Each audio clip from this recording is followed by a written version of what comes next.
for just,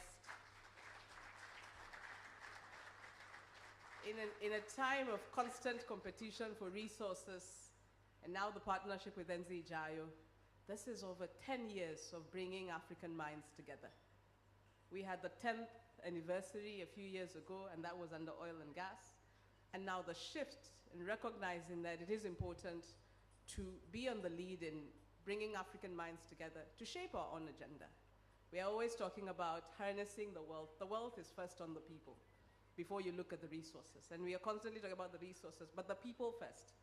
And as Charles said, a young continent, having the young people in the room and being very deliberate. I think whoever is running the youth program in ASEP is very deliberate in really ensuring that young people, and for the young people in the room, please give a round of applause to yourselves. We started the day yesterday with Ben's opening remarks, emphasizing the issue of the need, the necessity of the energy transition, but also not leaving behind the realities of the energy poverty in the continent. And that narrative of energy poverty continues to be emphasized throughout the conversation by Minister Herbert Krapper, who basically highlighted where Ghana is and what Ghana's plans are in ensuring that they're not left behind by the energy transition.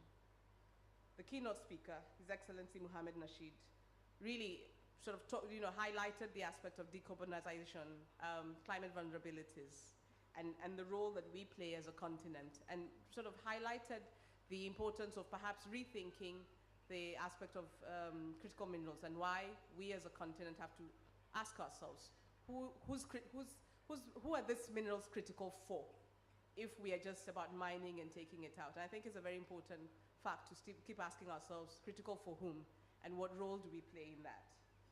The first panel session brought out the innovation, research, and development in Africa energy systems. The presentation by Mr. Yao Apia and the deliberation after. I think one of the things that I sort of took out of it was the emphasis on the transport sector being the highest emitter. But again, as much as we talk about the innovations in EVs, the reality that the public sector, public transport sector, is very weak in Africa. Not everybody, when the moderator, I forgot her name, was talking about how many people drove here. Most of the rural communities are either on bikes or walking. Public transport sector. So with a weak public transport sector, we do not expect everybody to be driving an EV.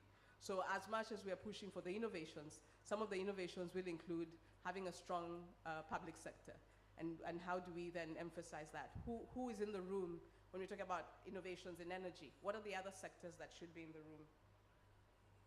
As His Excellency Mohammed was talking about the critical minerals, I cannot leave my local hat, is that communities where these resources, the minerals are, have been bearing the costs of every development in the continent. When we were doing oil, people in Takoradi were bearing the cost of the oil exploration and the extraction with the fishing community. As we are looking at dams, be it the Volta, Akosombo, we are looking at the Grandinga, again, those communities are the ones being displaced.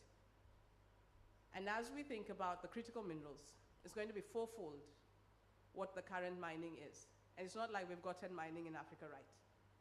So as we start to think about the innovation in the energy sector, what is the innovations we're having with the food production? Because if we're taking the land where we are mining, where we're currently producing food, to get the critical minerals, what happens to our food production? Yet we are already starting to talk about food insecurity in Africa. So it is critical for us to start to ask ourselves, as we think about the innovations for energy, what are some of the innovations we will start to bring on board around the food production, the water aspects? Because as we have seen, I think if you look at Professor, I've forgotten his name, he's a Ghanaian, all that glitters is not gold. We realize the pollution to water in most of the places where gold has been mined. So as we think about all these innovations, how do we bring in the innovation of food production, of water protection, of ecosystem protection, in all this. So that's what I will leave you with today. As you think about how we harness Africa's wealth, let's think about how we invest in young people, but also how we make sure that the conversation is not a very elite discussion as the climate conversation has always been, to really break it down to the local communities, because that is where the local, and that's where your resistance to the energy transition is going to come from. Thank you very much.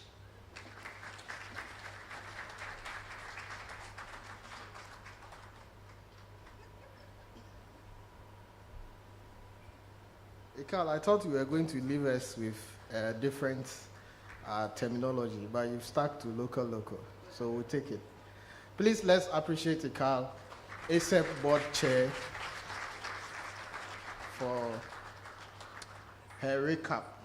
And I'm sure tomorrow too we'll have a recap of today's proceedings. Please allow me to acknowledge our sponsors, Ford Foundation, Global Witness, Oxfam, and the Natural Resource Governance Institute. Next year, if you want me to be mentioning your name here with liberty, come and see us in chambers, and I'll do so. But that means that you have to bring the big bucks, right? Great. So moving on, we have our guest speaker here. Our guest speaker is the director of UNOPS Ghana Multi-Country Office, who is a development specialist with over 29 years of experience working in public health, development communication, and she has multidisciplinary training in mass communication, international law, diplomacy, global health, and population studies. Ladies and gentlemen, please help me invite Dr. Ifeoma Charles Mowomba.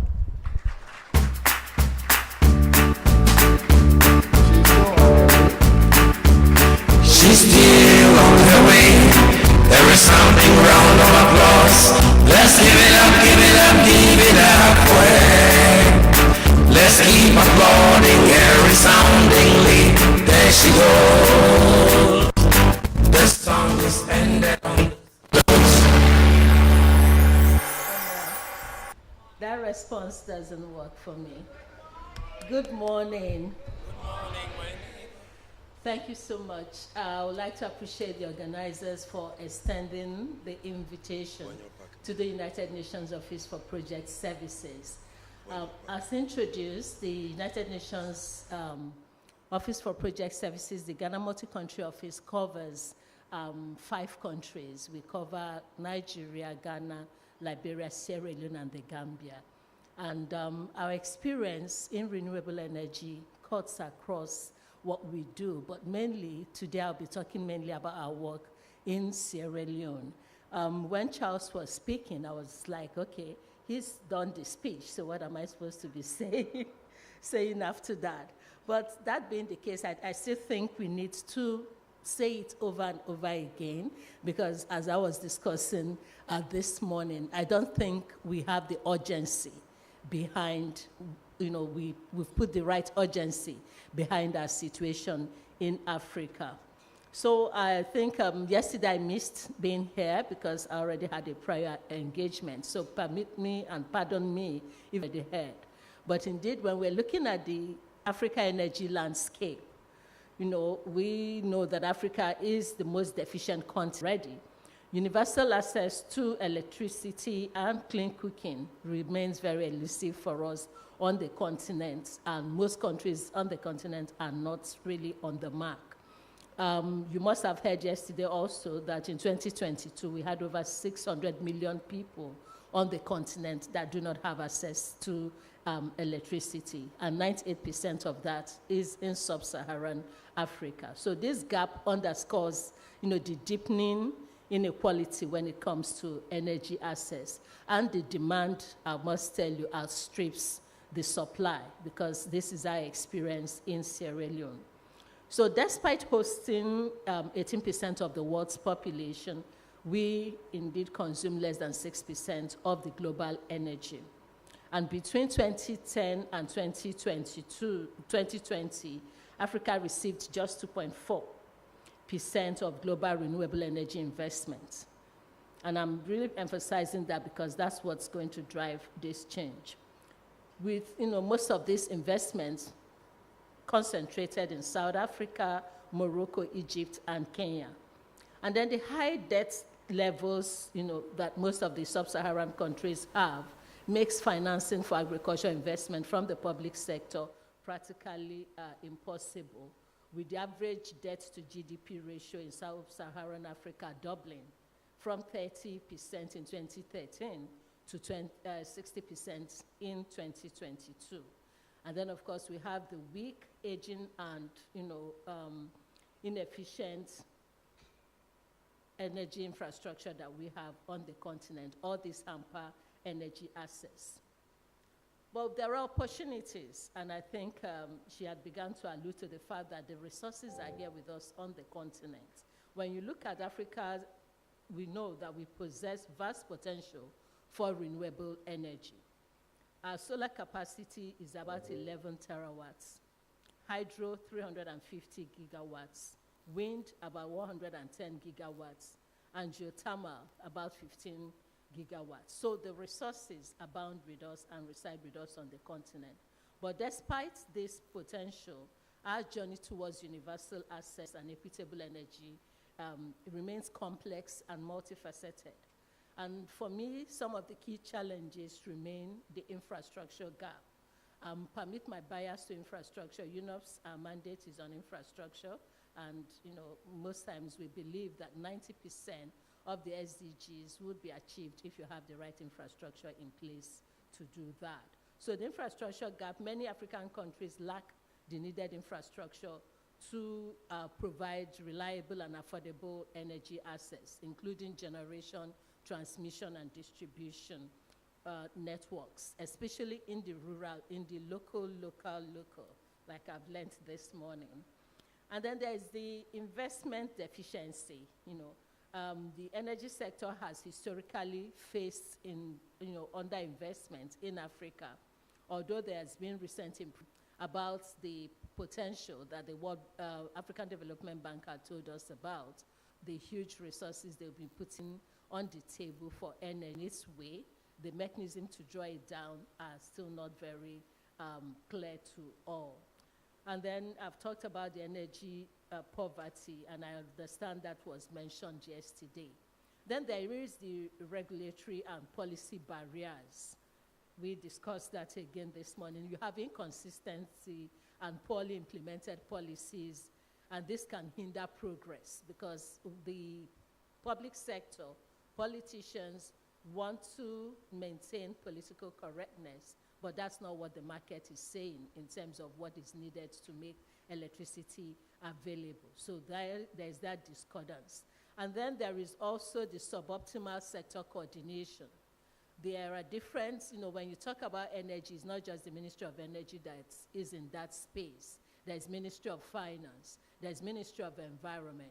Then there is the private sector, and the coordination is not harmonized. And then there are the development actors like ourselves, also the funding partners, and everybody is going in a different direction. So coordination becomes important.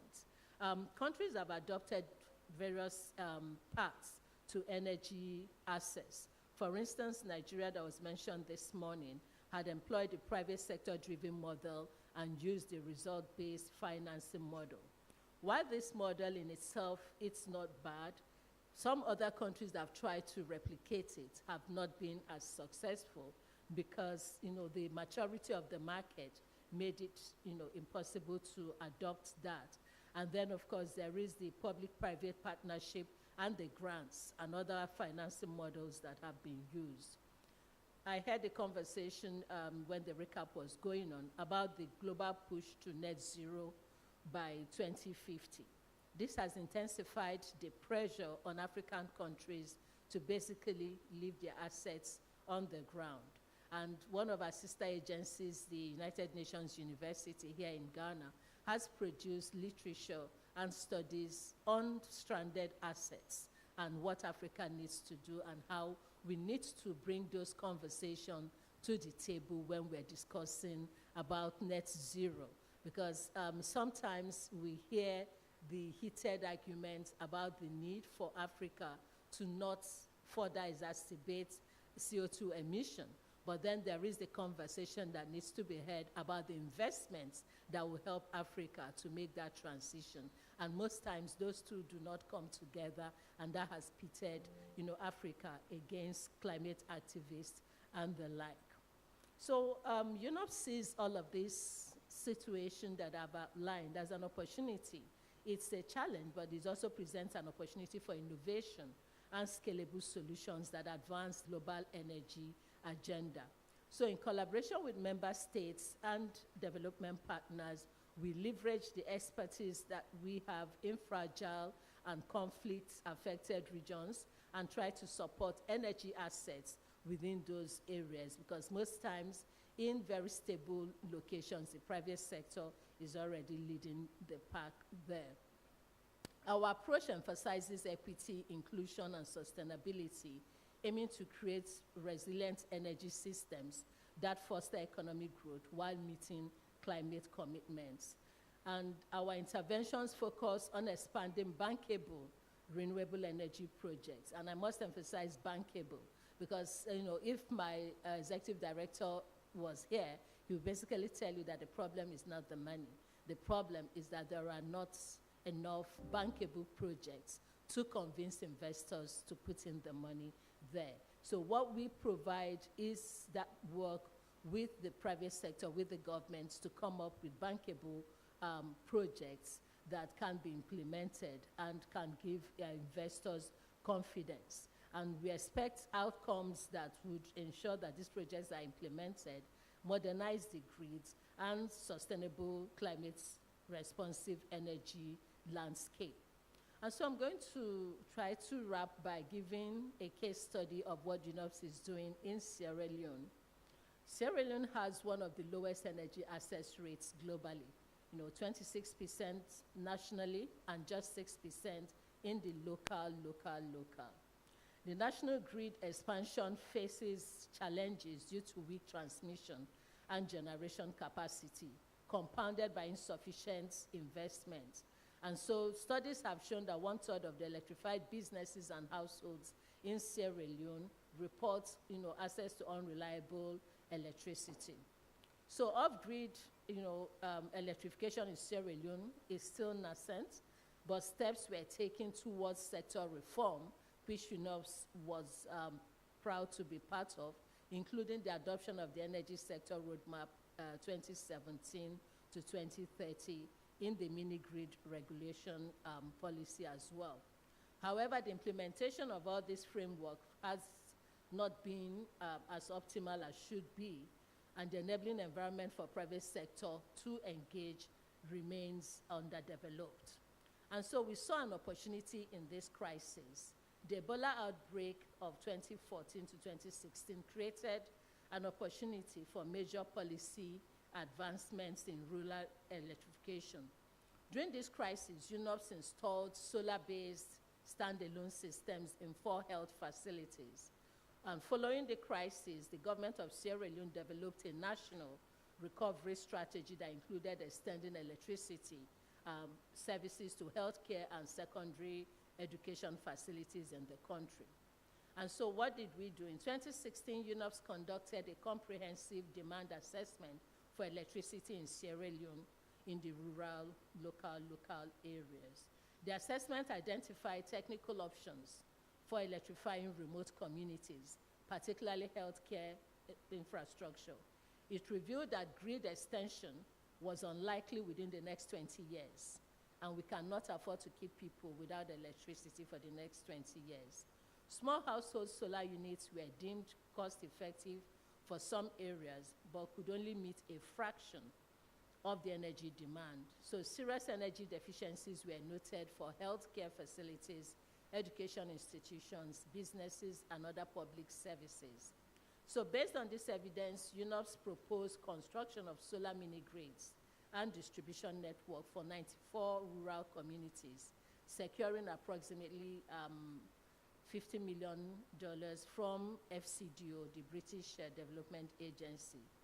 The solution included innovation in productive use stimulation. So not just energy for energy's sake, not just to charge phones, but to power the small scale businesses there. So building a private sector enabling environment was one of the things we undertook to do. The first step involved connecting 54 communities, the healthcare centers in those communities, to small standalone systems providing immediate improvement in healthcare.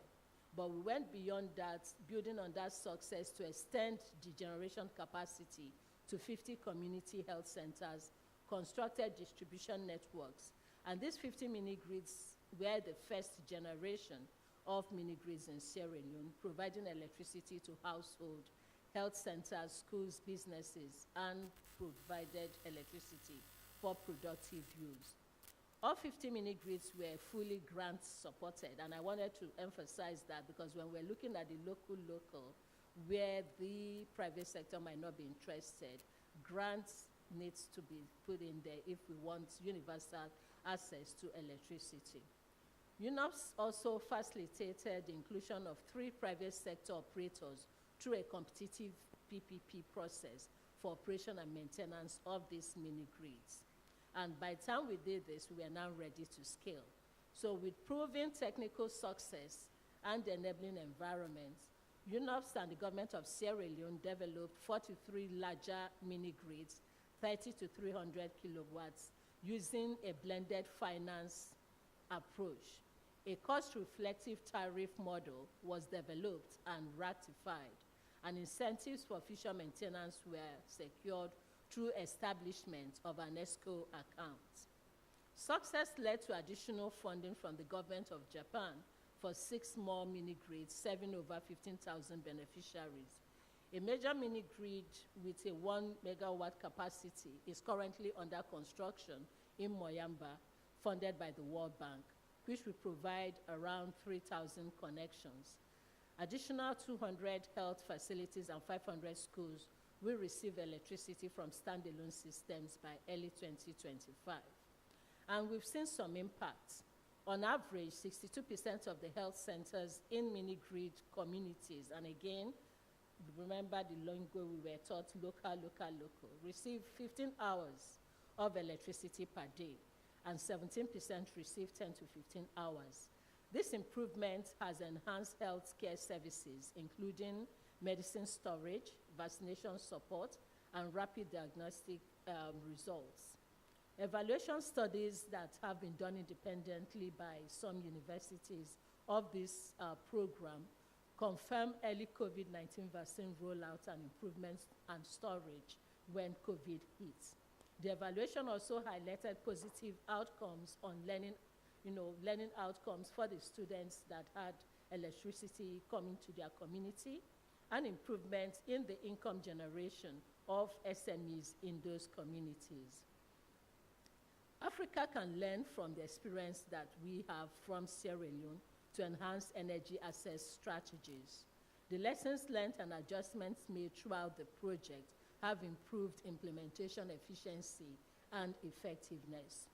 During the global stocktake on SDG in April 2024, stakeholders indeed highlighted this program by UNOPS as a role in bridging SDG 7 and SDG 1 on zero poverty, particularly rolling this out in the global south. By strengthening international cooperation, UNOPS can drive public and private investments in energy projects, ensuring alignment and sustainability of the investments that are made. And we are also happy to facilitate capacity development across the value chain. In some of the countries, they are looking at food systems, and you need power within those food systems, both for irrigation, for harvesting and storage and reducing post-harvest losses, but also to process and access to market. So there is so much to be done within the energy. It's not just energy so that we have bulb lights. It's energy to move Africa out of poverty. And this has been done.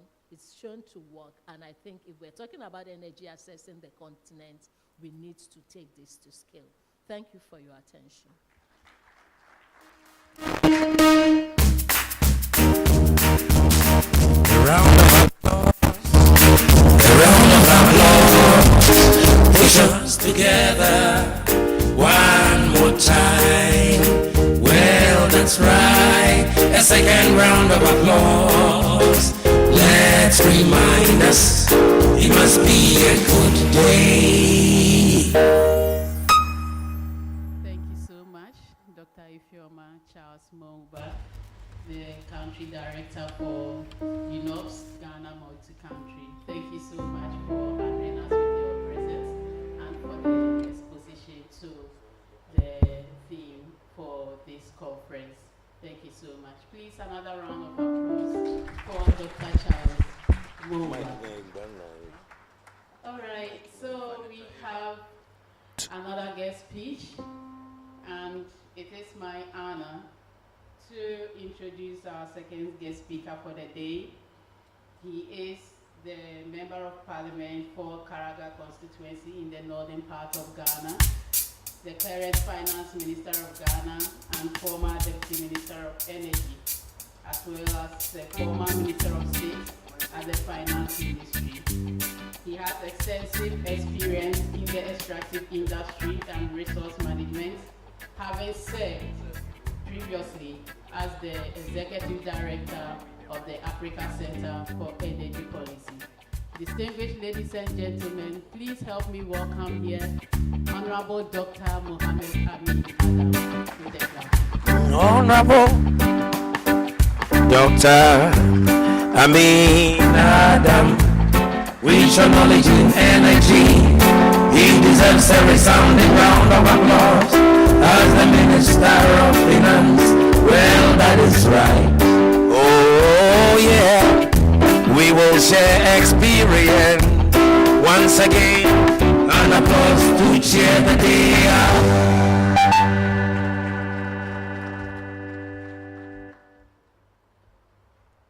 Mr. Chairman, Executive Director of the Africa Center for Energy Policy, Ben Bachi, fellow guest speakers, representatives from civil society organizations, representatives of multilateral and development institutions, industry experts, my friends from all over the world, ladies and gentlemen, I thank you all for giving me the opportunity to speak at this very important summit on the future of energy. Standing before you today really fills my heart with a deep sense of gratitude and nostalgia. Almost 15 years ago, ESEP was born out of a shared dream to create a platform where voices from all walks of life would come together and advocate for research and data-driven policy interventions in the African energy and extractive sector. Back then, I was privileged to have been part of a handful of passionate individuals bound by a shared belief in the power of transparency and accountability in the resource sector, and the firm conviction that quality research would lead to sustainable development across our continent. Today, more than ever before, I believe in the power of civil society to drive positive change in our communities, in our countries. And I am privileged to have been part of this journey. And the first person to believe in our experiment is here in this room, Ian Gary, who through Oxfam America gave us our first grant when we set up ESEP.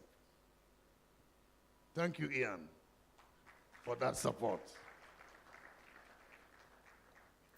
I also wish to express my appreciation to all donors and development partners who provided support to ASEP that brought the organization to its current very international standing. And to Boachi and others, thank you for the strong leadership and innovation that brought ASEP this far.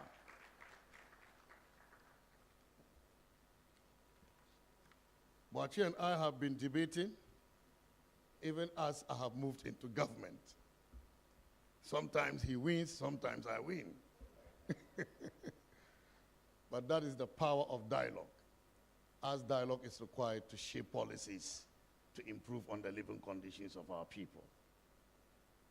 But having said this, I would like to acknowledge that the theme for this year's summit, Harnessing Africa's Resource Wealth, Fueling Innovation for Equitable Energy Access, is both timely and essential.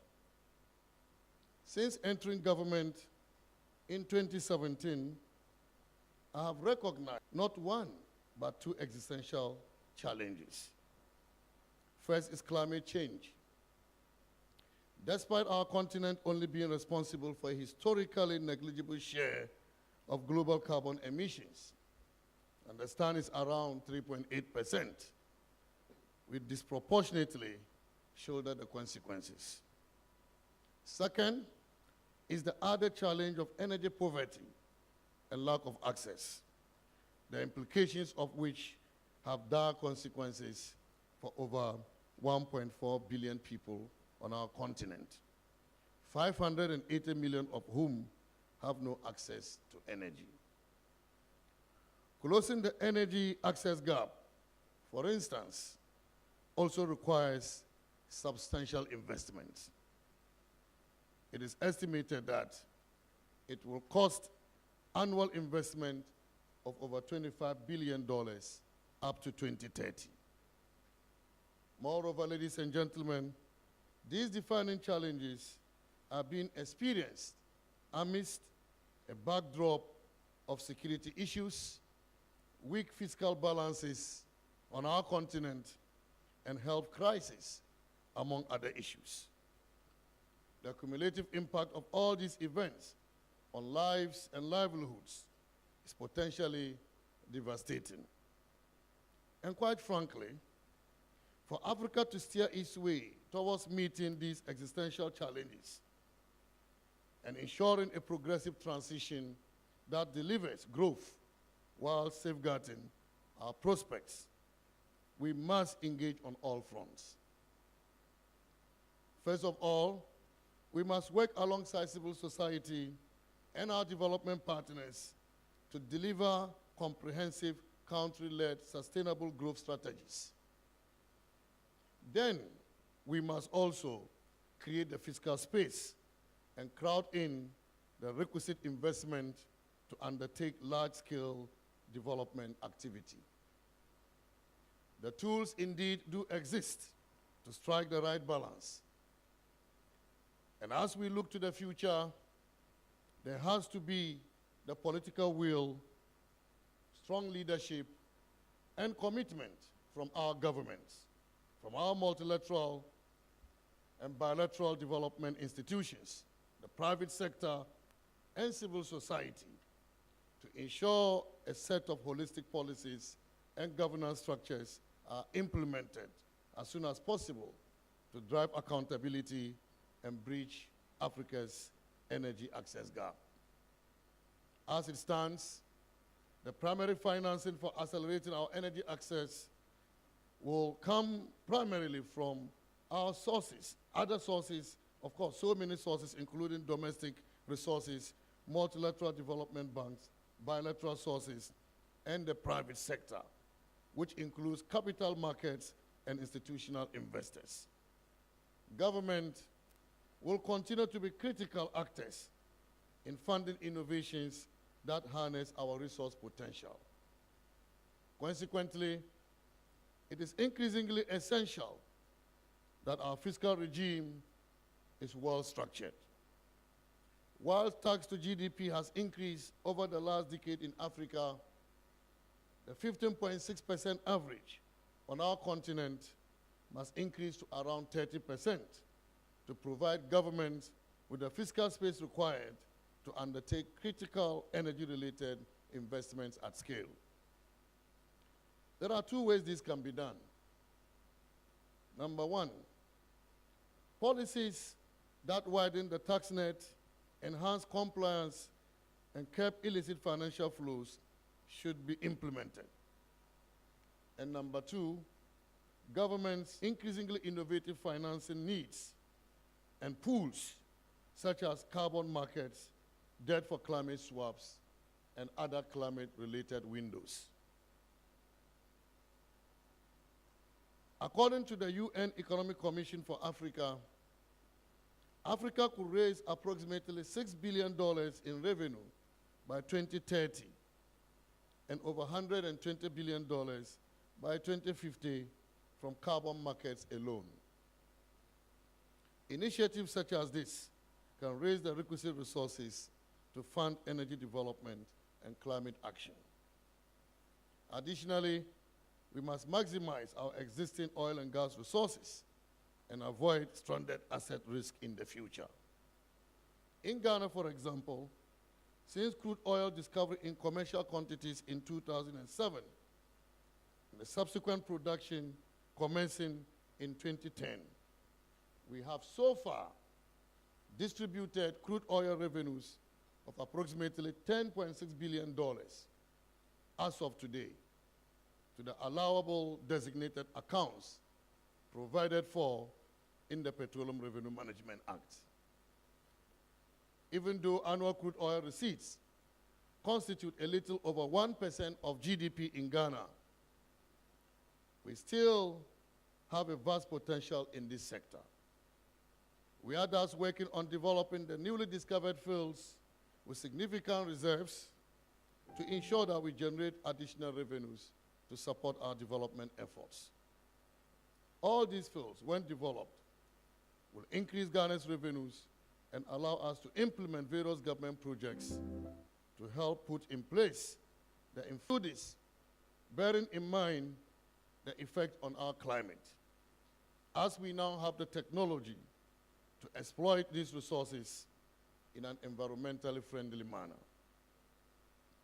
Beyond this, the international financial system is also said to deploy more than $100 billion annually to our countries in the developing world, with more than $30 billion deployed by the International Development Association.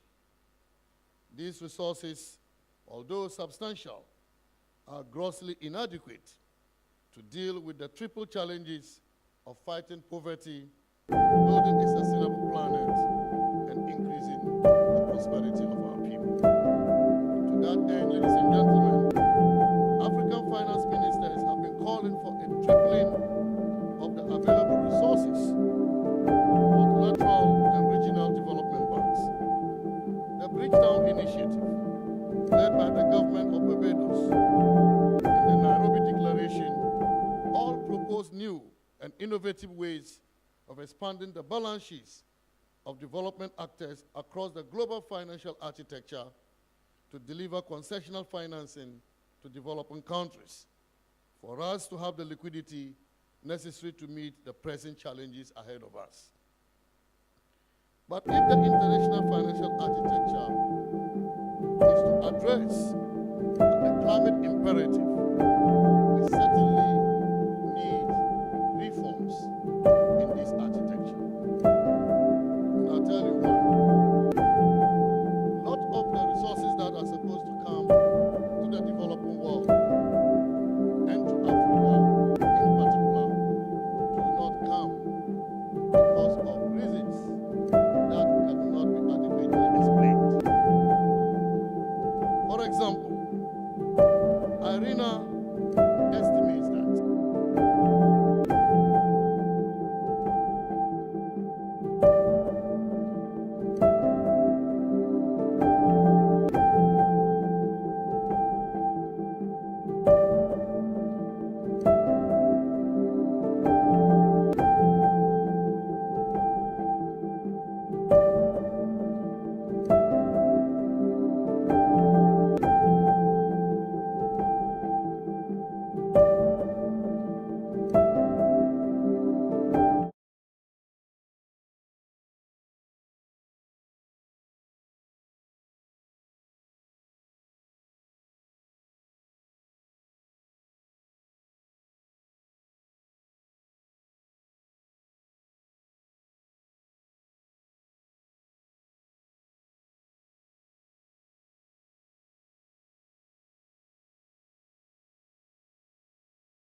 arable land across our continent, which are not factored into the measurement of our gross domestic product.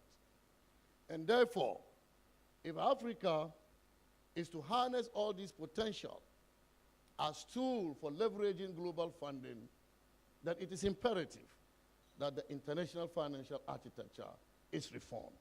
The current state in which it is does not support Africa's development and will not support Africa's development if it continues to stay this way. Ladies and gentlemen, now we all know that the private sector, institutional investors, equity investors, and domestic and foreign investors will need to increase their investment in Africa to finance climate-related projects and our overall development. But these institutions also are guided in their decision-making by the same economic metrics that are developed by the international financial architecture. I anticipate also that African pension and sovereign wealth funds will increasingly be supported to invest in climate projects. Moreover, to heighten the private sector appetite, well-structured public-private partnerships will become a more dominant mode of infrastructure delivery in Ghana and across the continent.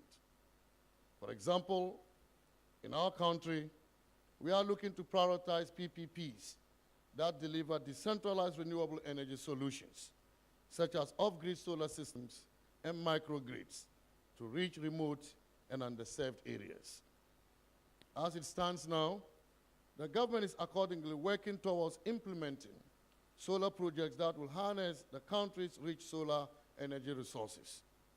The Ministry of Energy, as part of its program to deploy more solar energy, outdoored the first phase of a 1,000-megawatt solar project on July 25th, 2024, companies in the Free Zones Enclave.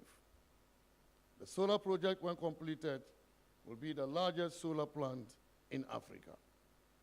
A combination of this and other interventions will bring us closer to meeting the government plans of providing electricity services to remote communities to help move the electricity access rate from about 89% at the end of 2022 to at least 95% by the end of 2025. Realizing such PPP opportunities and empowering value chains with cross-cutting energy solutions could transform Africa from a source of raw materials to a bustling green industrial hub. Ultimately, ladies and gentlemen, the challenges ahead of Africa are immense. However, success is possible with the right policy environment, adequate financing, and country programs that deliver green industrialization as a core part of our solutions. It will take global collaboration and sufficient funding and investment to ensure that we achieve these noble objectives. Still, with ambition and commitment, we are underpinned by action and achievement, and it is possible to meet our energy needs within our lifetime. With that in mind, I would like to say that this summit is pivotal at this crucial moment. Because, like I know of the previous summits, constructive ideas have been generated by this very summit. And I believe that while we're all looking for ideas, pragmatic solutions, this conference, this summit will close with those ideas that we will be ready to implement as a government. I believe we can build consensus around the recommendations that will come out of this summit for implementation by the various African governments. Given that we have representation from different African countries who I believe will be the lead advocates, the ambassadors of this summit, of ensuring that our African governments adopt the recommendations that will come out of this. Let me thank you all once again for the opportunity to share my thoughts. And I look forward to working closely with you, all of you, in some capacity or the other, so we can make concrete progress on shaping the future of energy in Africa. God bless you all. God bless Ghana, and God bless Africa. Thank you. Thank you for the opportunity.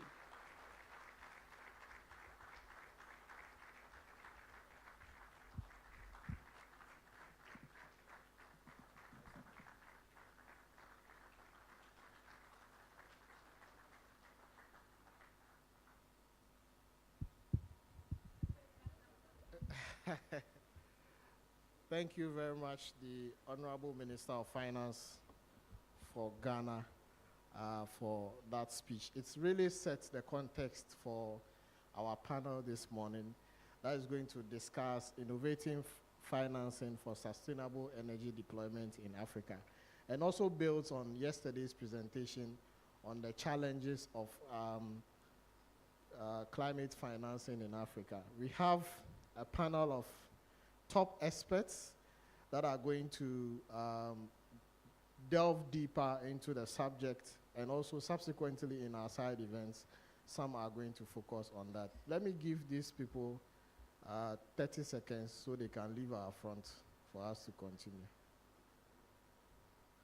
Michael and your people, it's okay. While they are doing that, please let's appreciate once more the Minister of Finance of Ghana.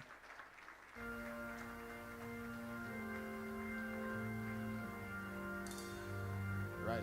Thank you very much. Paparazzi, please, we are done. Please move. Fast, fast, fast. Okay, so our panel is going to be moderated by the Senior Manager, Deloitte Financial Advisory, who is a management consultant, a certified accountant with extensive experience in public financial management, audit, economic advisory, and grants management. And she will come up here and introduce her panel. Please, let's welcome Cheryl Otu. The rule still stands. She's not here yet.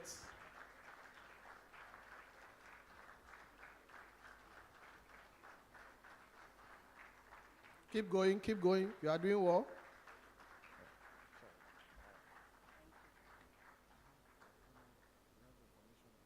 Yes, I have them. I'll read them out. Okay, good morning. Good morning, everyone. So it's great to be here for day 2 of the Future of Energy conference. Yesterday, our speakers set the stage for what was a very riveting and exciting conversation. I think I agree with Ikao, who spoke earlier about the great job that ASEP has done in organizing this conference. Perhaps we need to set some time to listen to a musical interlude, maybe about 10 minutes, for ASEP, the director and the team, because they've done a really great job. So can we give it up for them, please? Okay. So yesterday, our speakers highlighted the importance of creating an inclusive and innovative and even controversial solutions to improving Africa's energy situation. This morning, our Minister for Finance, Dr. Mohamed Amin Adams, has highlighted some of the issues that we face, including energy poverty. He mentioned lack of access. He's also mentioned security issues, problems with interest rates, GDP calculations that potentially are devastating to Africa's energy story. We also heard from Honorable Herbert Krapa yesterday, and this morning, Dr. Charles Monumba has reiterated the point.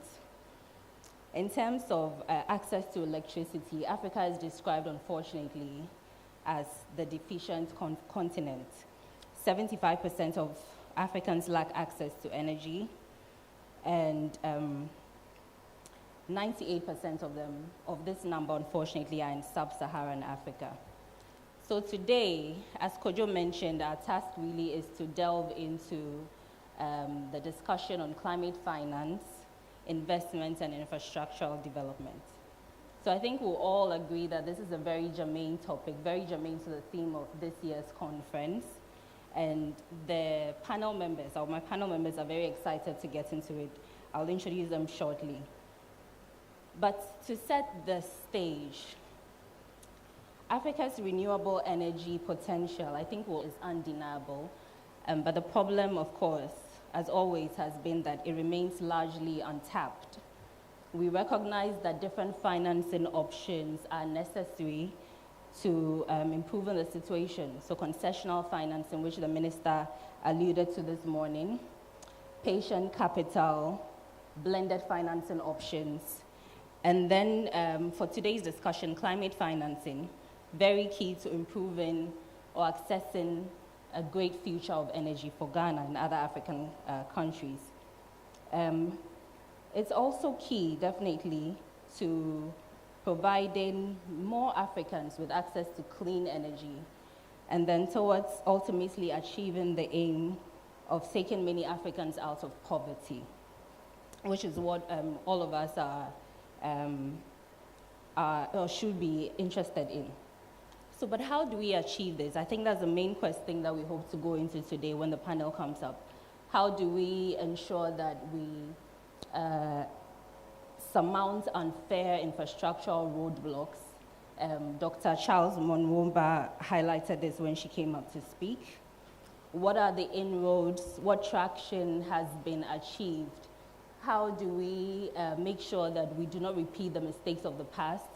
How do we, or do we focus on the gaps? Have we focused on the gaps that have come up in the work that we've done in the past? How do we ensure that we have the right collaboration and discussions? So involving the private sector, involving the development world, and then also states in these conversations, and making sure that we have regular conversations.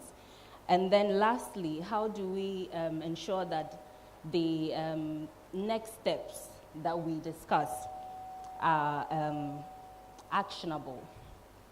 And so this is what we'll go into. So for our discussion on climate finance, investments, and infrastructural development, we've divided it into 4 main areas. We'll look first of all at innovating financing mechanisms, and then we'll talk about leveraging carbon markets, as well as capacity building and institutional development, which I think is not spoken about much in the discussions on climate financing, and then bankability and risk management. So without further ado, I will invite my panel members. So my panel members are very esteemed, a very distinguished bunch, and they are very eager and ready to delve into this discussion. So I think as Kojo and Mabel set the stage, or I think they set some ground rules. And what it says is that as they come up, please clap for them until they sit down. So we'll start with Dr. Ifeoma Charles Monumba. You've already met her. So Dr. Ifeoma has 29 years of experience in public health, development communication, and her work at the UN, ActionAid, WaterAid, and the private sector are phenomenal. So we're very happy to have her on the panel. Welcome. Okay, secondly, we would have Ms. Rachel Aintree. Ms. Rachel Aintree is the Group Head of Sustainability, Environmental and Social Risk at Ecobank Transnational Incorporated. She leads efforts to integrate sustainable practices into corporate strategy, ensuring financial growth aligns with ecological balance. And she is a chartered environmentalist as well. Welcome, Ms. Rachel. Next, we have Ms. Nafi Chinri. Nafi Chinri is the Africa Director at the Natural Resource Governance Institute. She's a strategist with over 5 years' experience in civil society, dedicated to social justice and changing narratives about the future of Africa in the oil and gas and mining sectors. Welcome, Nafi. We also have Dr. Olufonso Somorin, who is the Regional Principal Officer at the African Development Bank. So Dr. Sumarin leads the bank's work on climate change and green growth, in about 13 countries in the East African region. So he regularly supports countries' access to climate change for climate actions and mainstreaming climate change in policies and programs. Welcome. Finally, we would have Ms. Juliana Bempa, if she's here. So Juliana is the Principal Programs Officer, Climate Change, at the Climate Change Unit of the Environmental Protection Agency, Ghana. So her expertise and interests include climate change and sustainability development. Okay, so I'll join them and then we'll kickstart the conversations.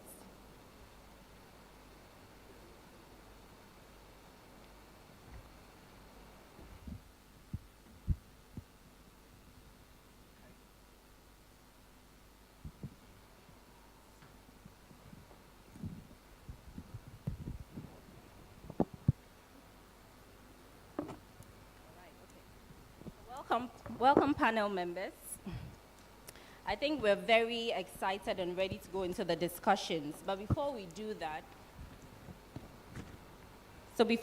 that, I wanted to state some not so fun facts. And I think these are facts that a lot of us may be familiar with. But even if we are, I think it's good to be reminded of these facts. And also just to know what we are up against as we go into these discussions. So did you know that the last decade was the hottest in over 125 years? And by the end of this century, it could be too hot to live in many places on the globe. Carbon dioxide levels is the highest it's ever been in 2 million years. And the last time carbon dioxide levels on our planet were as high as it is now was more than 4 million years ago. It has been proposed that ending climate change will take between 300 billion and 50 trillion globally over the next 2 decades. So these are the issues that we have to grapple with as we go into the conversations.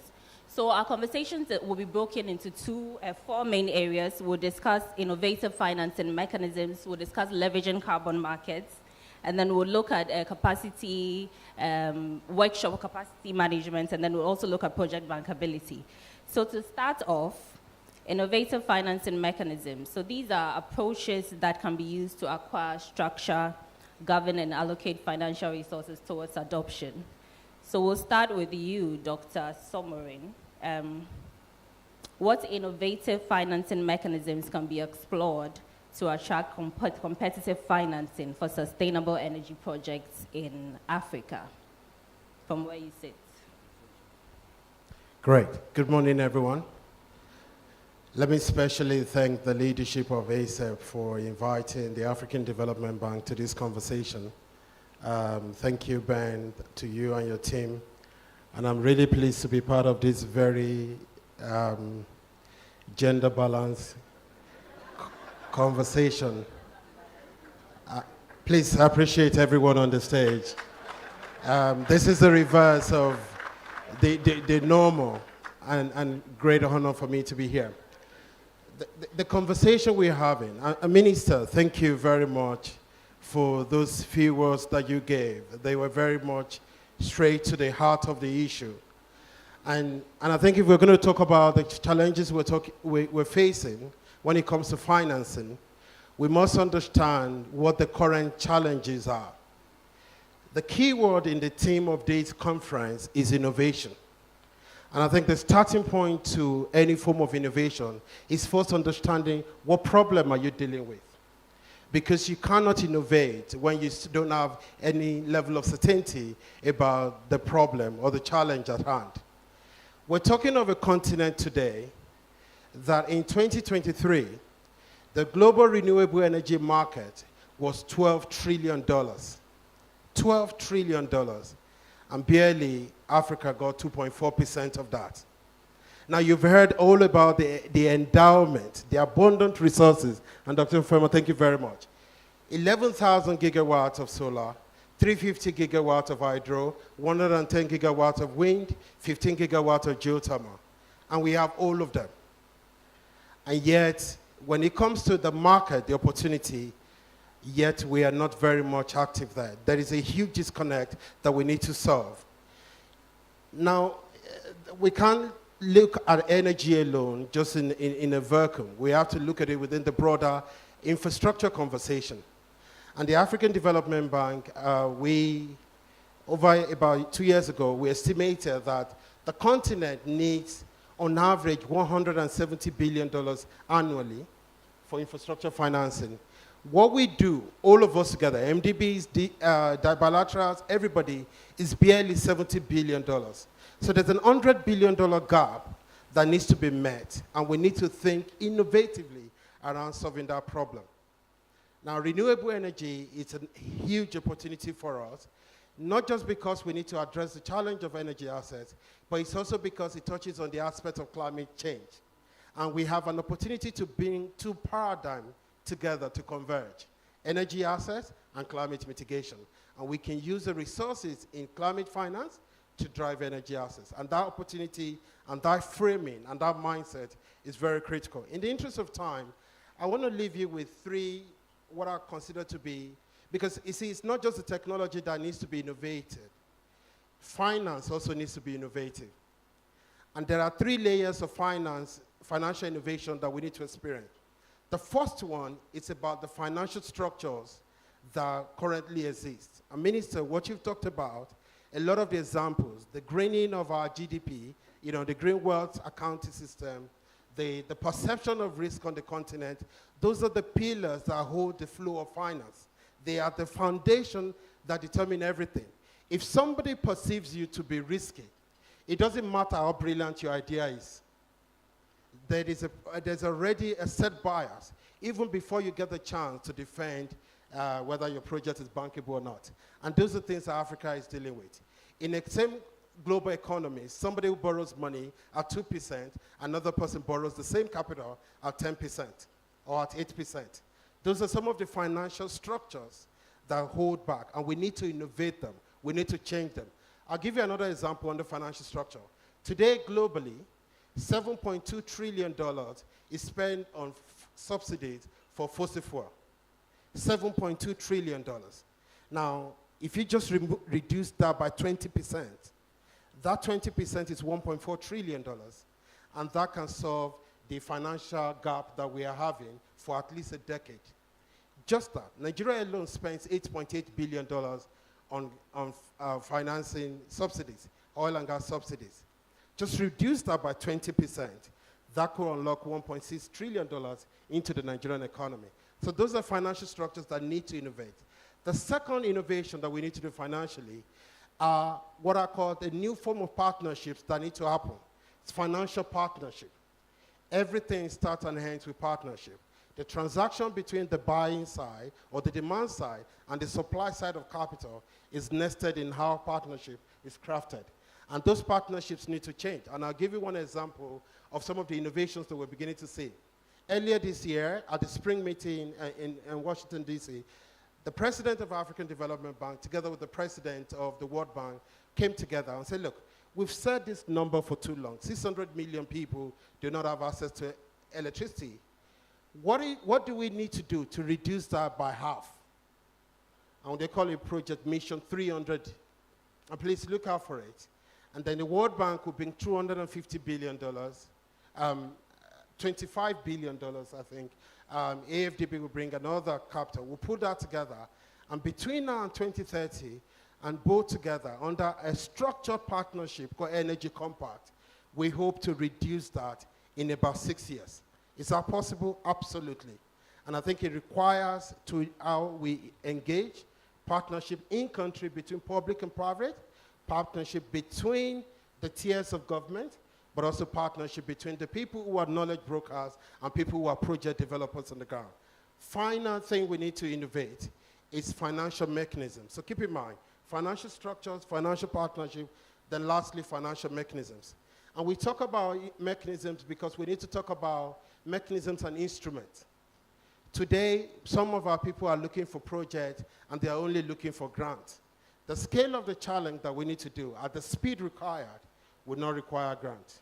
We need to be able to blend equities together with guarantee. We need to sophisticate our financial instrument menu and be able to pool capital together, particularly capital from dormant side of capital into productive capital, and we'll be able to deliver that.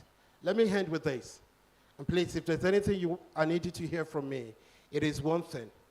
In the global economy of today, money is not necessarily scarce. Money is just not evenly distributed. There is an abundance of capital in one part of the world where there is a lack of it or limited amount of it in another part of the world. What we need to do, our biggest area of innovation, is to construct a facilitative modality that is able to bring capital from where it is most abundant, perhaps less needed, to where it is most needed and less abundant. And that is what this conversation today is all about. I'll keep it there for now. Thank you very much. Thank you so much, Dr. Somorin. I think Dr. Somorin has really set the stage. I like that you went into all areas of our topic. So we're meant to dissect climate financing, investments, and infrastructural development. I think you've done that well. You mentioned that technology and financing are some of the innovative ways that we need to look at this approach.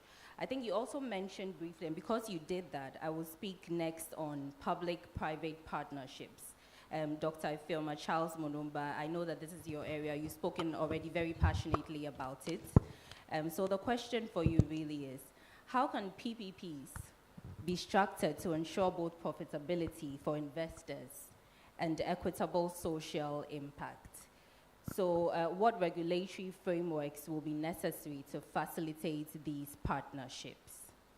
And so before you answer, sorry, I'm aware that for when it comes to PPPs for projects such as this, most people want to look at a people-first approach. So I also want to find out, is that for you an important measure of successful PPPs? Thank you so much. I'll start from your last question, because really, when I was speaking earlier, we are not looking at energy access for the sake of it. It's to improve all the livelihoods. It's to achieve the spectrum for the SDGs. I work with the UN, so the SDGs remains the framework to use. So looking at energy, I mentioned when I spoke earlier, in terms of going into the food systems of countries, going into issues around poverty, creating jobs, creating access to good health care. So that really should be our true north. But when we talk about public-private partnerships, we need to again look at some principles. And one of them is the fact that we want to bring private sector efficiency into what happens in the public sector. And that's one thing we want to leverage. The other is innovation, like he's talked about. How do we innovate and think outside the box and do things differently? The third is around operational efficiencies, so that we are getting the economy of scale, we're getting value for money, we are reducing wastage. And in doing public-private partnerships, our experience is that you need to again look at the financing models that you're using. We've talked about the debt to GDP ratios that most African countries are carrying. The debt burden is so high. And most of the time, if you leave it to invest a bulk of that money from the public sector, most of the countries do not have the resources to invest. And so like he has already mentioned, there are alternative financing out there. How do we create the enabling environment to attract that instead of depending mainly on the public sector because of that? There's also the mistake that is made that we don't think in the long term in terms of currency fluctuations. So when you are putting together the public-private partnerships, you need to think of currency fluctuations in the long term. Don't think about just in the immediate, because over time, the economic factors basically weigh on the currency, and the negotiations that you did at a certain point in time do not hold true as the currency begins to be affected by market forces. So again, we need to look at that, because that had burnt the hands of the private sector and makes them very reluctant to get into this space. There's also the issue of competitiveness within the PPP. that you're doing. Most private entities do not have the credit worthiness to enable them to get money at very low interest rates. So again, if you do not think about that, they are not competitive. They're going to go to the market to access this finance, and when they do, they're borrowing at a margin that makes them uncompetitive, especially if you're looking at local content and you want the businesses on the continent to be involved in the PPP. They are borrowing, like the minister has already outlined, against the rates that are unattractive, whereas the private companies coming from the north are coming with capital that allows them to indeed compete in a situation that they outcompete, our local or national private sector. So again, you need to look at things around joint ventures that enables the international private sector to indeed foster relationships and partnerships with the national entities, so that you basically begin to grow your national private sector to engage in these partnerships. Again, I want to talk about issues around predictability of government policies. Most times we've seen where some policies are initiated by government during a particular regime, and PPPs are negotiated within that. But you go 4 years down the line, a new political dispensation happens, and things are thrown out of the window.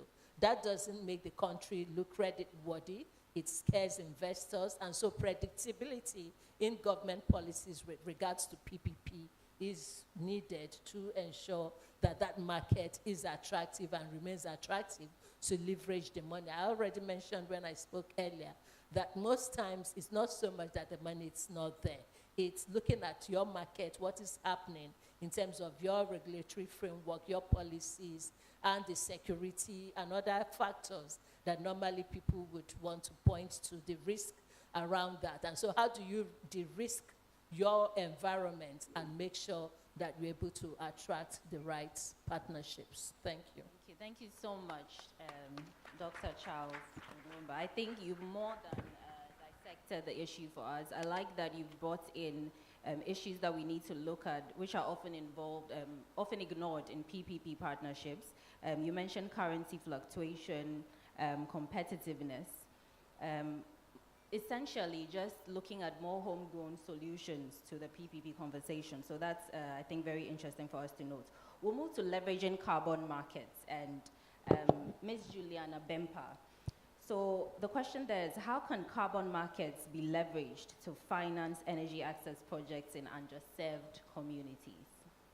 Okay, thank you very much, Cheryl, and then good morning to everyone.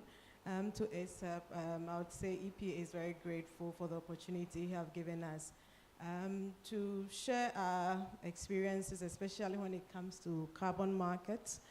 I believe most of us know that when it comes to carbon markets, Ghana is one of the forerunners.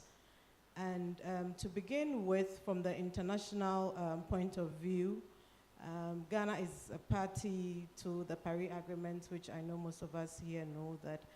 And after signing on to the Paris Agreement, we were requested to submit to the UNFCCC some climate actions, which we did submit about 47 program of actions to the United Nations Framework Convention on Climate Change back in 2021.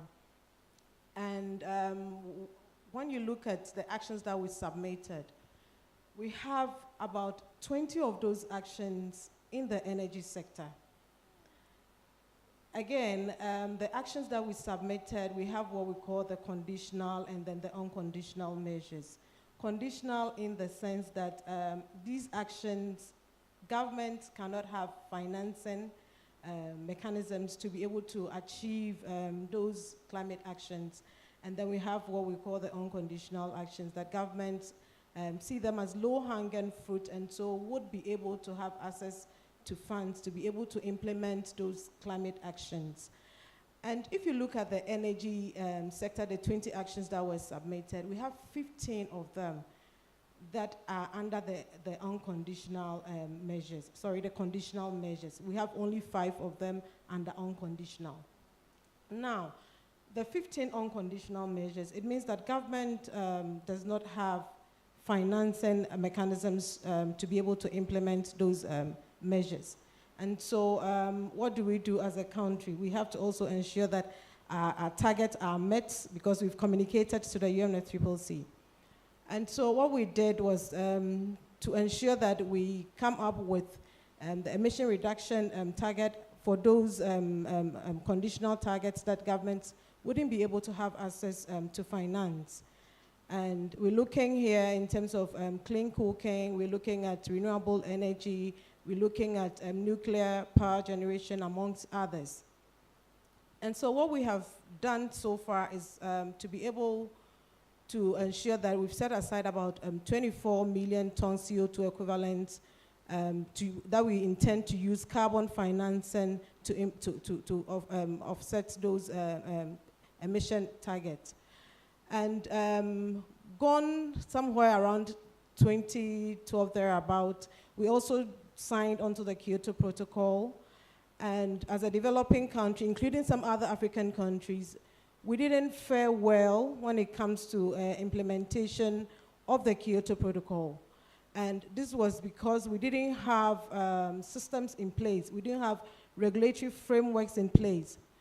And so after submitting our NDCs and then being a part of the Paris Agreement again, there was another article that we should be able to meet, which was Article 6.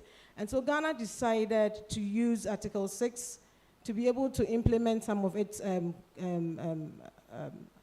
carbon market obligations. And then we came up with a carbon market framework, which we have been able to develop to serve as a blueprint, because at the Kyoto Protocol era, we didn't have systems in place. And this was an issue that really didn't make Africa succeed when it comes to issues of carbon markets in the CDM era, because we didn't have systems in place. And so this time around, we decided as a country to come up with a blueprint, and we developed what we call the Ghana Carbon Market Framework. And this framework is being used as a guideline for implementation of Article 6 in Ghana. Based on that, we also went ahead and signed some bilateral agreements with a couple of countries under Article 6.2 of the Paris Agreement. And so we've managed to sign a bilateral agreement with the government of Switzerland, with the government of Sweden, and then with the government of Singapore. And these have been able to unlock about 53 projects as we speak now, and these are all at different stages of implementation. I would want to emphasize on the Ghana-Switzerland agreement, which have been able to unlock, or we have been able to onboard about 12 projects. And with these 12 projects, at full implementation, is going to be able to unlock about $850 million US into the country. So this tells you that carbon financing is one of the mechanisms or the tools that will be able to help Ghana achieve most of its targets, climate targets. Another thing that we're also looking at in terms of energy access in deprived areas, I think Ghana has done so well. When you look at our energy access, currently we have about 88% penetration countrywide, but there is still a lot for government to do. And so we're looking at how carbon financing can also be used to unlock investment.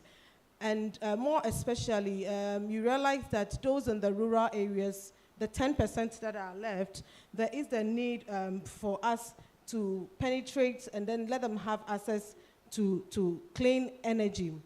Under the Ghana-Switzerland agreement, there's one project that looks very interesting to us, which is called the National Clean Energy Access Program. And this program, what we intend to do, or what the program seeks to achieve, is that at the end of the day, there's going to be a lot of this solar PV on a lot of rural households. And then we're also looking at clean cooking penetration also in a lot of rural areas. And without carbon financing, these rural areas wouldn't be able to afford these kind of technologies. So these are some of the projects that we are actually implementing under carbon financing to be able to ensure that there is energy access in less deprived areas. Thank you. Thank you so much. A round of applause. I think that's very insightful. I think an 88% penetration rate is laudable. I would have liked us to have so many follow-up questions, actually, but I think in the interest of time, perhaps I'll come back to you if there's more time.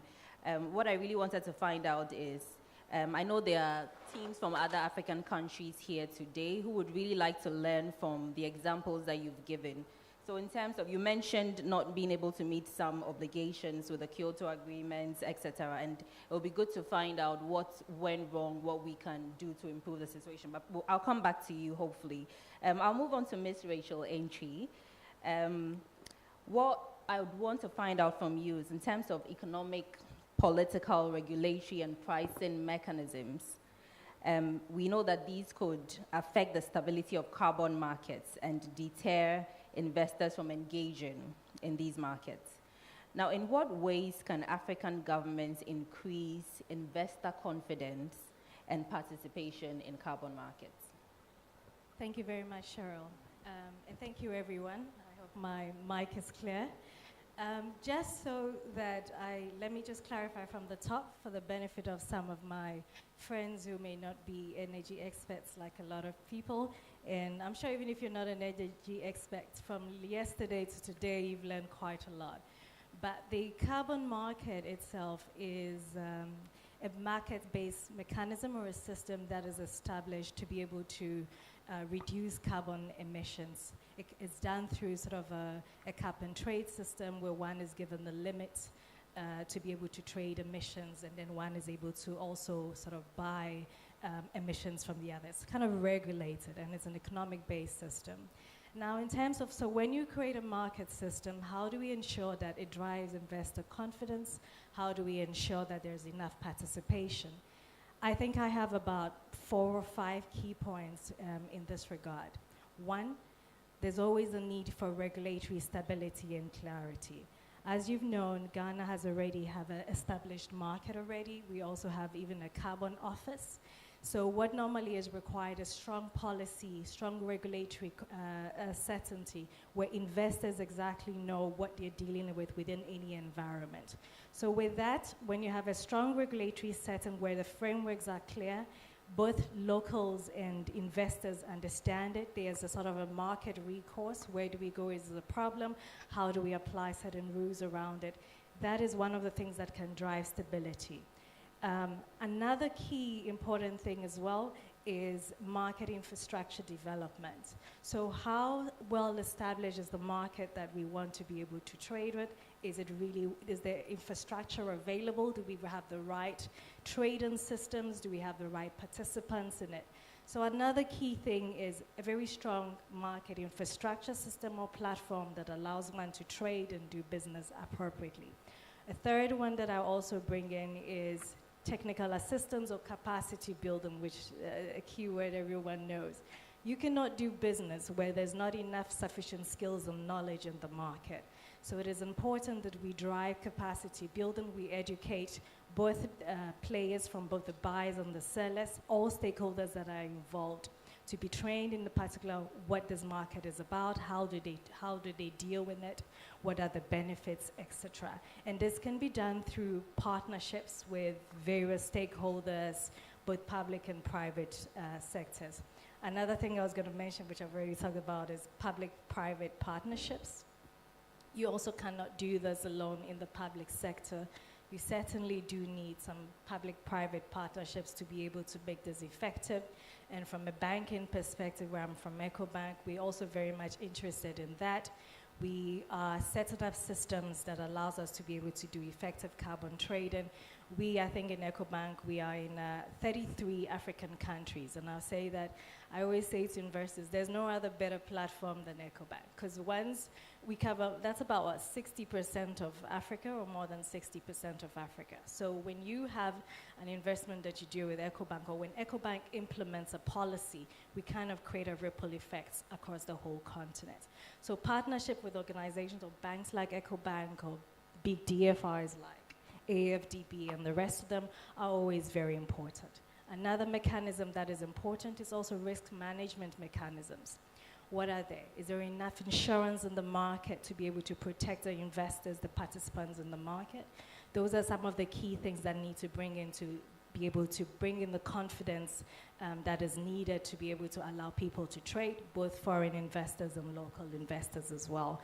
And then lastly, there is no market if there is not an effective monitoring and enforcement mechanism that is involved in it. So SADA structure will also help to bring confidence into the market, help to allow participants to be able to engage in it in a way that is trustworthy, transparent, everyone knowing the consequences of that. And I know that we lead in Ghana. Other countries haven't necessarily on the continent taken much initiative like Ghana, and also South Africa, where I lived most of my life. I know that we've also been involved in a lot of carbon trading activities and also leading on it. So on my end, these are some of the 6 or 7 key effective strategies that I think the government would have to implement to drive investor confidence in the markets. And also lastly, perhaps leveraging of where other successful countries have done, for example, like the Switzerlands and the rest of them. We don't need to reinvent the wheel, but basically we can sort of leverage off some of the experience and the knowledge. Thank you. Thank you. Thank you so much, Rachel. I think what you did was, so our next subtopic really is on capacity building, and we've spoken about PPP. I like that your answer is very diversified, so it covers all those areas. But I like one thing that you mentioned. Usually when we have these discussions, we do not talk or focus a lot on monitoring and evaluation. And I think that is very important to do that, having the right indicators in place, doing the right consultation so we are able to measure the impact and the outcomes of whatever we set out to do is very important. So thanks so much for highlighting that, Rachel. So Ms. Nafi-Chinwe, I'm going to come to you in 1 second. Just bear with me. Follow up on something Rachel said, right? So my question really is, and I think Rachel or Dr. Somorin, you can take this. Dr. Somorin, because you mentioned the importance of having innovative technology mechanisms in your delivery. What role can carbon markets play in enhancing local manufacturing and technology transfer for renewable energy solutions? So once you answer that, we'll go to Ms. Nafi-Chinwe. Great, thank you. So the carbon market conversation, it's a very delicate one because, and I don't want to discourage people here, you know, carbon market is a trust market and it's a behavior market. And I explain why I call it behavior market, because you commit that you're going to do good behavior for 30, 40 years. Now I want you to ask yourself as an adult here, can you commit that you'll be a good person for 30 years? Now it's not that it's impossible, but there must be systems in place to help you, and perhaps incentives in place to help you maintain that good behavior for that long duration of time. And so what I see in the African space is that this market has an opportunity to help us move a lot of our projects that we are struggling with financial viability to financial viability. And that's very important. I'll give you an example. And you gave a presentation yesterday, and I remember you had a case study of Okaria geothermal in Kenya. Now, Okaria was under the old CDM, the CDM market. Now, Okaria, because you need to understand geothermal, there's a huge investment that needs to go into drilling. And if you spend millions of dollars into drilling and you don't get enough steam, that is going to be a huge cost on you. Okaria would not have reached financial viability without a carbon market. That's one. Number two, Some renewable energy, with that carbon market, they're already profitable. But with carbon market, it becomes easier for the government to have additional revenue to be able to scale. And I think it's very important. So whether at manufacturing level, and it doesn't have to be energy generation, it could be energy efficiency projects at private level, manufacturing level, or whether it's at a state corporation or at a regional level, it's important to understand the incentives, the financial resources that the carbon market gives. And it's a stable market because it gives you perpetual returns, in quotes, for a long duration. So you don't need to come back every year, as long as you continue to deliver on the metrics. And that's why you need those incentives in place in order to be able to have a predictable good behavior for a long time. I think in our context, we need to understand what are the challenges in Africa and what do we need to do differently in order to be able to address those challenges. I don't think I have all the answers, but I'll tell you a bit of a history around it in just 1 minute. Africa, we missed out on the first wave of the carbon economy. The Kyoto wave, we missed out on it. We're now in the second wave, and this is the Paris Agreement wave, and we have to do everything possible to be part of it. And not just to be part of it, a market is as good as the rules that uphold it. We also have to be part of the design of those rules. And that's why the work that we do at the African Development Bank is supporting the conversations around Article 6 negotiation, but also helping countries to understand what institutional structures and policies do you have to have in place in order to be able to be part of it.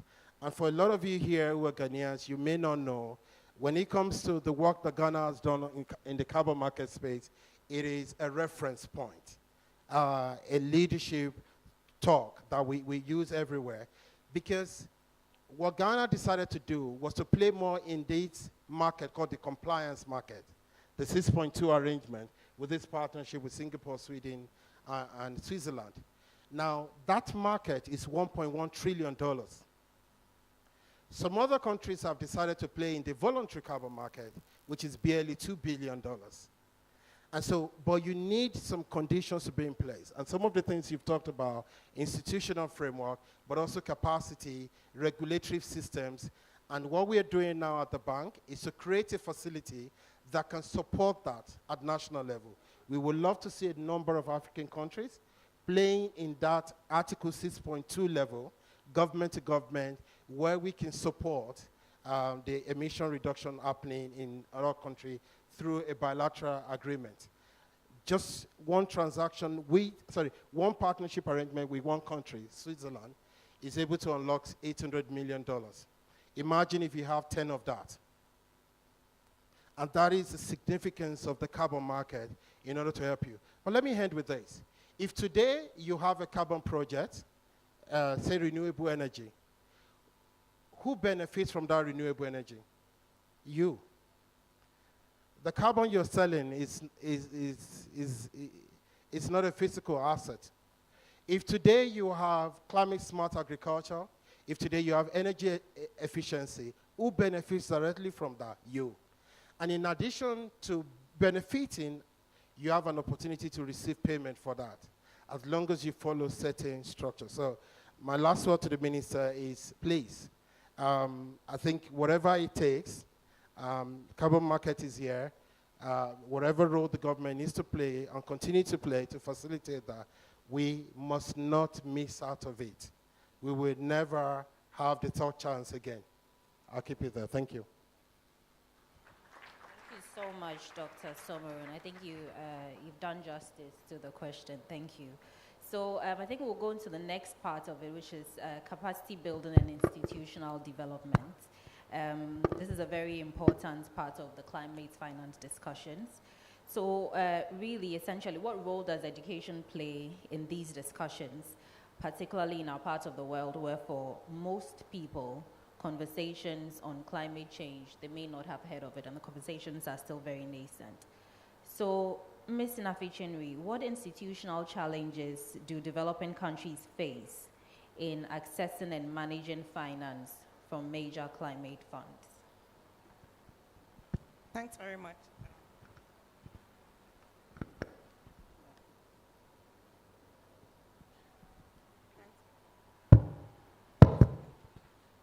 Thank you very much, Cheryl, and thanks to the organizers for having me. I think from yesterday we've heard a number of things, and even before we came here, most of us, almost everyone is aware of the implication the transition process is going to have on Africa. This morning, all the speakers reiterated some figures. You know that about 600 people on this continent do not have access to clean energy.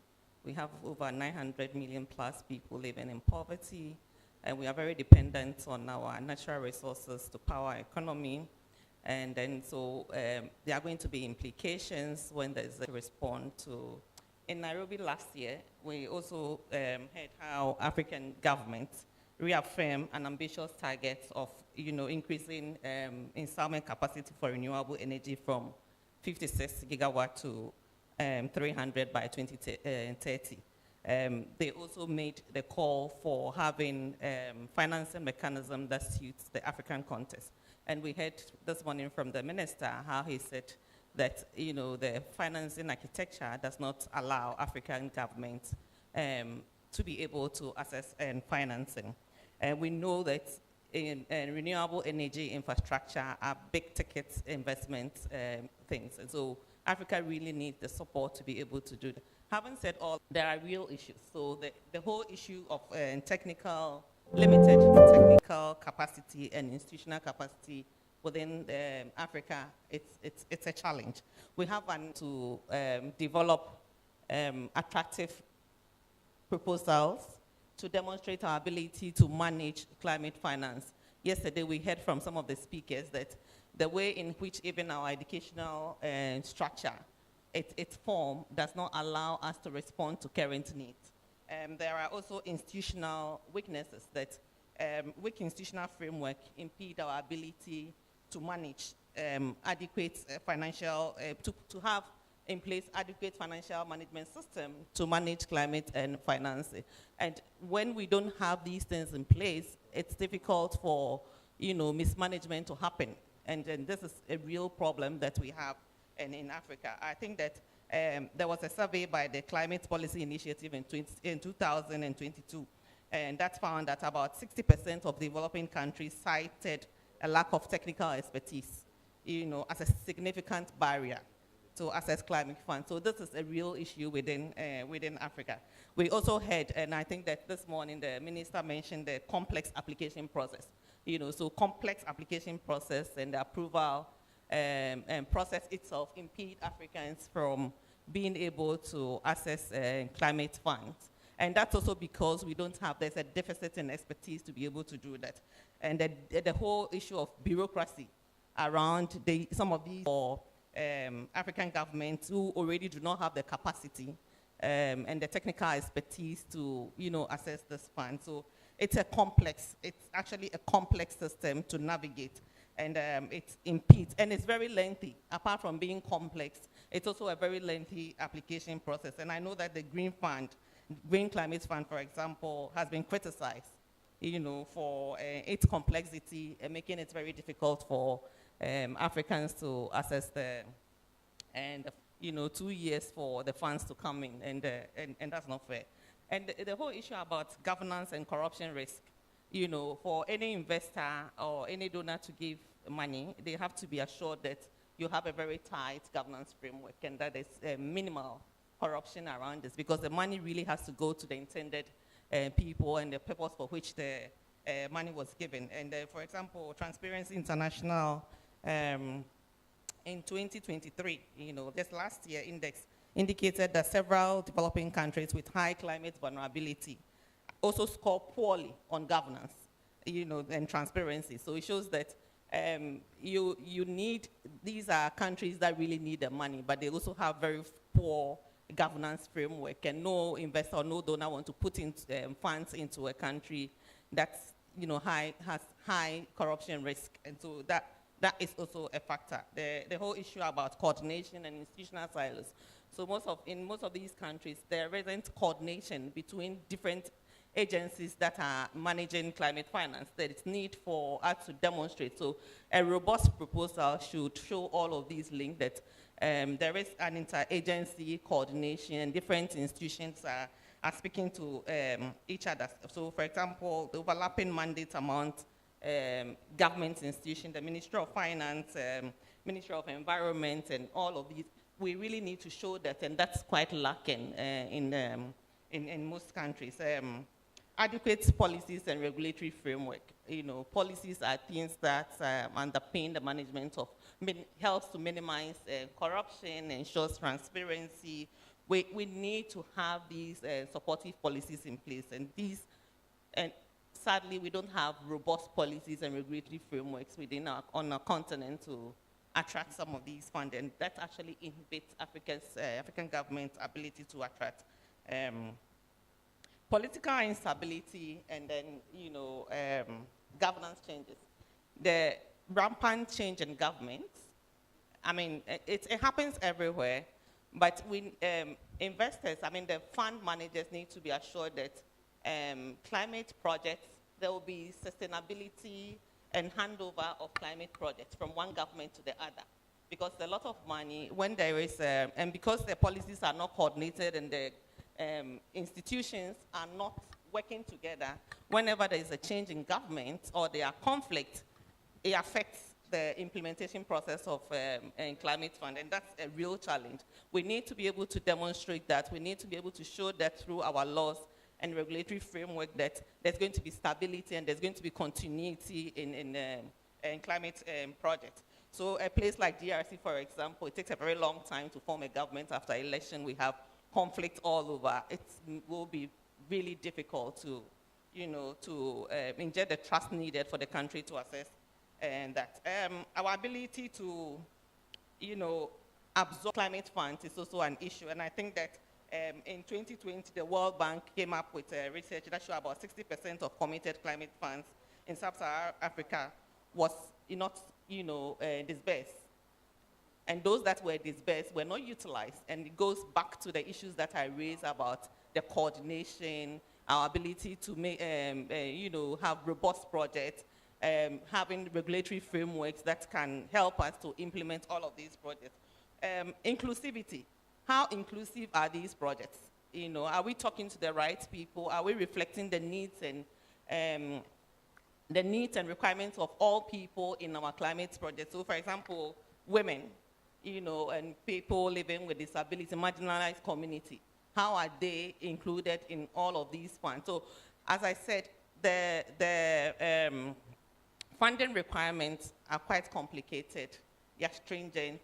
You need to demonstrate all of these, but most often we don't have proper consultation, you know, with all people involved to ensure that their needs are reflected and then they are able to participate in the management of this fund. Again, an example is the Climate Investment Fund noted that projects with active gender considerations were 15% more likely to achieve their objectives than those that didn't have gender considerations. So all of these requirements are needed to be demonstrated, and how countries present a winnable proposal to be able to attract, you know, funding for this. So these needs to be worked on. Some of them actually are a result of our own country's inability to put in place, and they're required. So for a regulatory framework, the policy, the coordination, also build the required expertise, and also invest. Yesterday we heard from the speakers that, are we investing into in the right places? Are we investing in research to allow us to build the technical know-how to be able to, you know, attract this funding? That's quite lacking, and so that's something that our government, our continent, need to look at. Fabulous. I think that's an excellent answer. You've mentioned a number of things. I think you've highlighted the importance of consultation, coordination, and then having the right regulations in place. I think you also, there's sort of a convergence between some of the issues you raised and what the Honorable Minister Dr. Mohammed Amin raised as well, in terms of inclusivity. GDP calculations, interest rates, etc., we find ourselves at the losing end or at having an unfortunate advantage or disadvantage when it comes to all of that. So these are things that we need to look at. But I want to come to you, Dr. Ifeoma Charles Monuba, following from Ms. Nafi Chinwe's answer. I know, so she's mentioned a number of issues that we need to look at. So my question to you, what capacity building initiatives are needed for governments and businesses to access and manage climate financing? So I think what she's done is she's highlighted some of these initiatives. But for you, if we were to look at putting them, let's say, in the short to medium term, how would you say, let's say in the next 6 months to 1 year, the three partners, which is private sector, development agencies, and then the state, how can they work together to, in the short to medium term, make some inroads? Well, let's start. Let's start with the issues around assessing the financing.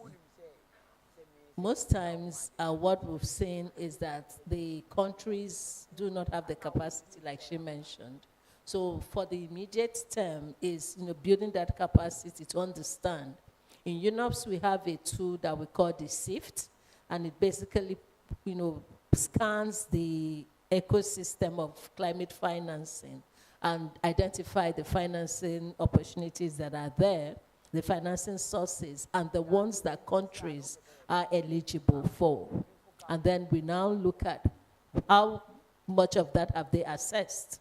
Sometimes, the countries are not even aware that those financing, they're eligible for it. So that's the first, bit, to map out where are these resources and the country to assess it. Basically making them ready, investment ready by putting in place either the regulatory frameworks or the policies that will enable them to assess that financing. So that's one. The other is also around building the regulatory frameworks there. Because really, those are the things that make, especially if you're looking at crowding in the private sector, they want predictability. They want to know that there is a level playing field. They want to know, hold true, should anything happen. So the regulatory institutions need to be in place, have the capacity and the clout to enforce, not things that happen at the back of an envelope or a phone call, and then people's investment goes up in smoke. So they need to be there and basically be regulating the industry. Then there is also with the private sector. We've put out tenders, and we don't see private sector biting because, one, they do not know that for us, at least within the UN space, that you need to be registered in the UN Global Marketplace to assess our tenders.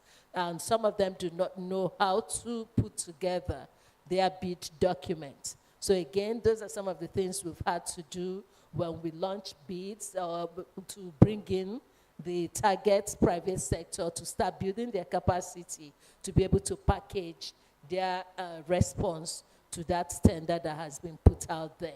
Some of them need to form joint ventures, like I'd mentioned in my earlier intervention, to be able to do this because they probably do not have the requisite capacity just on their own. But if they form joint ventures with other entities, they will be able to have either the financial base or the technology or capacity to be able to respond to that. So most times, the private sector will see these bids go out, but they don't respond because they feel they don't have either the financial muscle or the technical capacity.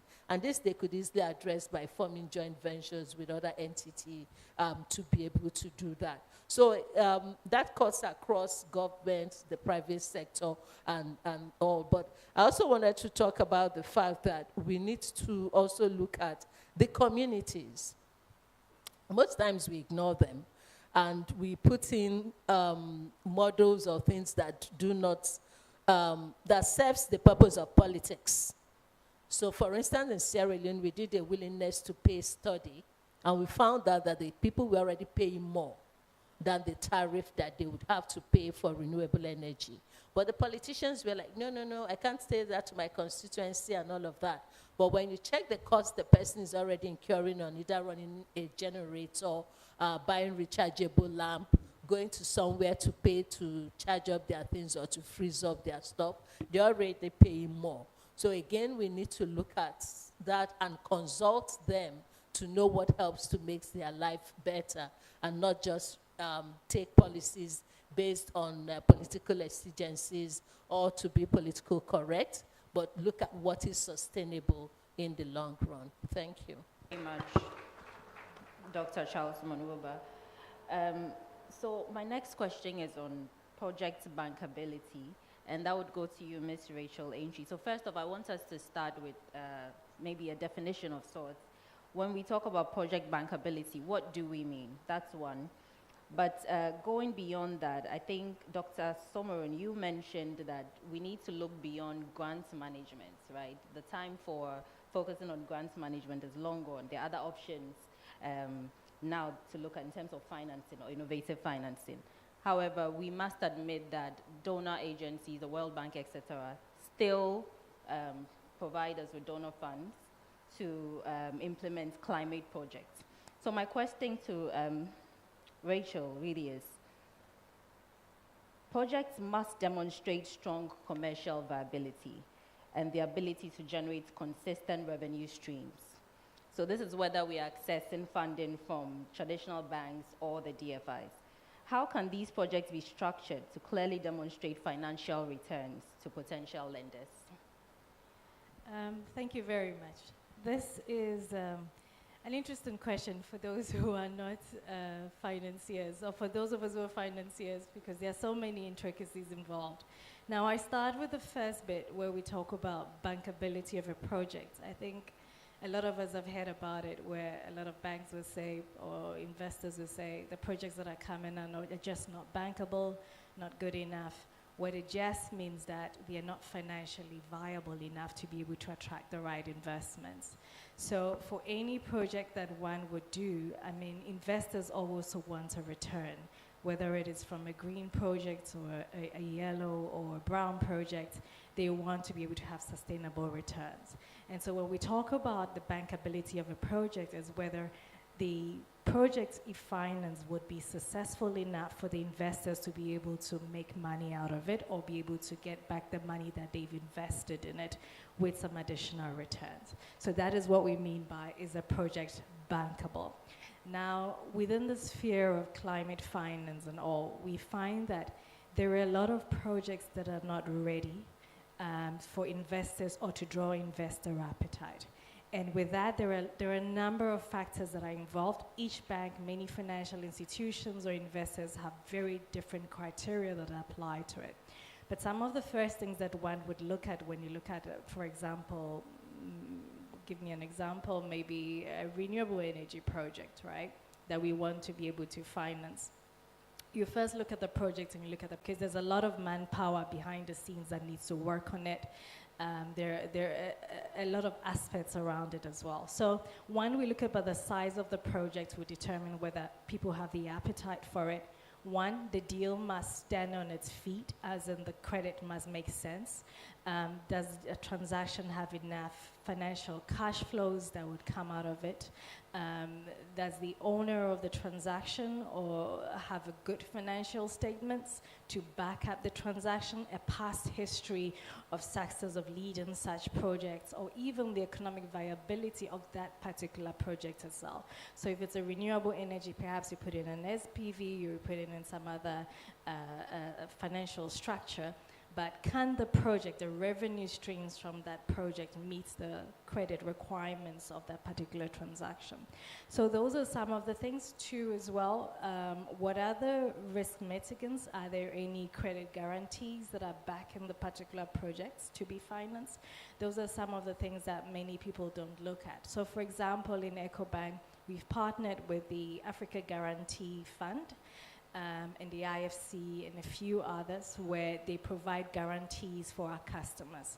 So you could have a customer where maybe you need some collateral to be able to for us to finance you for a transaction. I mean, if you've got a house, you know about it. If you have a car, you know about these collaterals.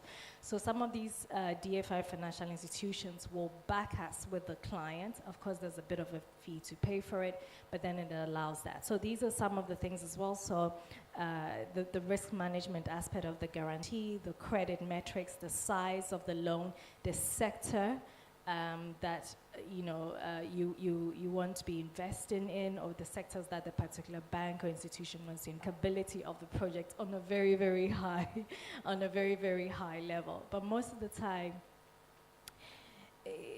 depending on the institution, depending on the investor. So for example, a DFI will approach a project very differently from a commercial bank perspective, where we may be much more serious on just the economics of it, where maybe a DFI may be lenient on certain aspects of the project and maybe will also be willing to invest in certain sectors.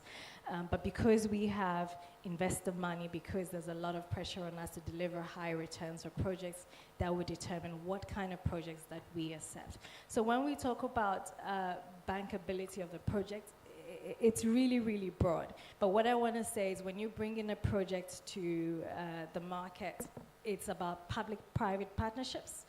Have partnerships, have engagements, whether it's from the government side or from the private, have engagements with the bank or with the various stakeholders and tell them, what are your credit requirements? What do I need to meet this? What guarantees do I need? What support do I need to come up with? And then that allows the bank to be able to help to support. So for example, these days we've partnered with other DFIs as well that allows us to be able to support some of these transactions, even from a technical assistance perspective. So before your project comes to the stall, is it bankable? We can help to do the assessment of the project, the building of the case, and all of that. Is meaty enough, for lack of a better word, is meaty enough when you bring it. So basically, that you look around bankability of a project. Thank you. Thank you. Thank you so much, Rachel. Very insightful. I think we'll move to the audience now.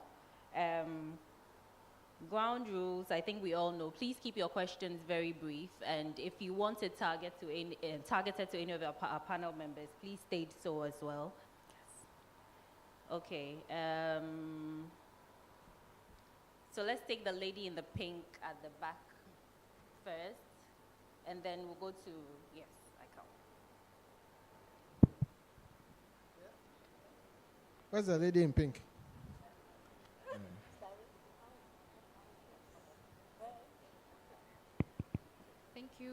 Thank you very much. My name is Charop Soy and I'm from NZJIO. Thank you to the panel for the insightful discussion, and Ms. Rachel has touched on the risk guarantees that are available, but I'm curious to know if there are any insurance products to cover climate change hazards that destroy infrastructure from any of your institutions. So if you have any available and the learnings from those products, that would be helpful. Thanks. Okay, thank you. There's another question. Yeah. I'd want to ask that institutions in our part of the world lack robust systems for tracking and also reporting climate finance mechanisms. So what mechanisms can be implemented to ensure fair and transparent distribution of climate funds, especially when funds are integrated into broader development programs? Thank you. Ikal, I see your hand up. I'll come to you. Let me take. Okay.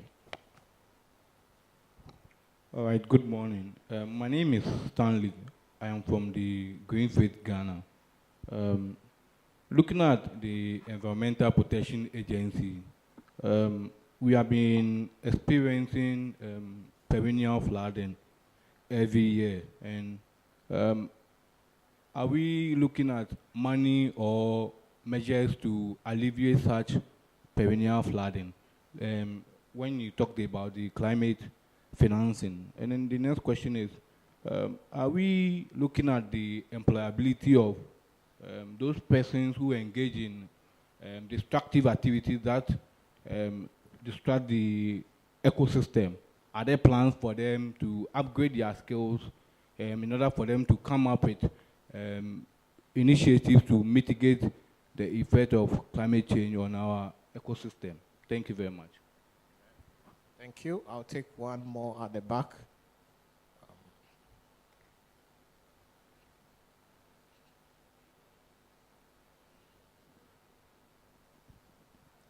Francis Ofosukobia is my name, Green Care Africa. My question goes to all the panelists. Since yesterday, we've had a beautiful conversation. But as a grassroots advocate, my question is, how do this information get to the farmer in the northern region, western region? Most of the time, we meet and speak very beautiful information. Government is doing this, NGOs are doing this, but you go outside there, nothing is happening there. So how can we carry this information and all the interventions to the grassroots, to the farmers, and those who are not in this room? Thank you. Okay, since I'm here, let me take one here. We'll take another round, and I'll come to you guys. All right, thank you. I heard bankable ideas. So let's say you want a loan or a support from a bank. I keep on hearing bankable ideas or solutions. I quite don't get what that means. Is it in terms of its feasibility, cost, or other things? So I would like you to explain it more. All right. Please, okay, so we'll come back to you. You answer, and then we'll take more questions. Thank you.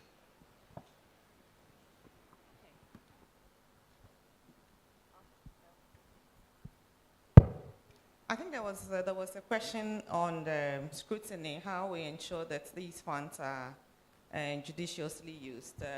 I think it's important that we strengthen the governance framework and institutional framework that actually oversee the management of these funds. So establishing independent oversight bodies that has a mandate to manage, to report, and these funds, it's very important, because if we do not do that, we don't have an independent body that has the mandate, the capacity to do that, you know, the funds could be mismanaged or go to wrong places. So for example, again, and I like to quote the the Global Integrity Report in 2022, which said that strong states are more likely to maintain donor trust, right, in managing these funds. We also need to improve, I think, the public financial management system across the continent. So improving budget transparency, ensuring that these funds are aligned with the broader development goals is also very important, and that they are transparent, the budgets are transparent, that they are accessible, everyone can have access to it and understand it and be able to ask the right questions, have a robust governance framework in place. There is also the need for stakeholder engagement, because it's only by involving stakeholder in these conversations, the planning process and development of these projects, that you can have participatory in management and decision-making of these funds. So it's an important process where civil society, communities, everyone involved is part of the decision-making process around these funds, climate funds, or the proposal development, ensuring that, you know, the proposals are designed to reflect the real needs of people, and then communities, civil society, all are empowered and understand and are able to monitor and hold government to account. Lastly is to implement anti-corruption measures. So for example, here we have the Office of the Special Prosecutor in Ghana, but we need to have these institutions that have the capacity and the ability to work, right? And they are very independent and are able to call out when there is corruption. So we need to ensure that no donor is going to give you money when they cannot trust your system, that you don't have the right regulatory frameworks that can allow the judicious utilization and management of these funds. So we need to make sure that all of these are in place. But that also requires you and I. You know, we need to do advocacy, we need to call them out, we need to push for our government to do the right thing so that we can ensure that the funds for these projects go to the right places. I just wanted to add on the question about what happens in the local. So there is where I put it back to the civil society, because you are non-state actors. Most times the government might not. They might have decentralized governance structures, but the capacity of the citizens to engage is normally developed by the non-state actors, the community-based associations, the non-governmental associations, because that's where you're going to teach them their rights, and that's where you're going to help them to understand the basics about public finance management, where they're able to know what is coming to the district assembly, how much of that money. Somebody mentioned the flooding. Right now, one of the dams is already spilling and coming down, and people are going to be displaced again. So it's those non-state actors that are going to teach the communities, both in terms of climate issues, early warning systems that need to be in place that enable them not to build in flood paths and all of that, but also to monitor what's happening with their financing. How much did the district assembly receive on your behalf? What is it going for?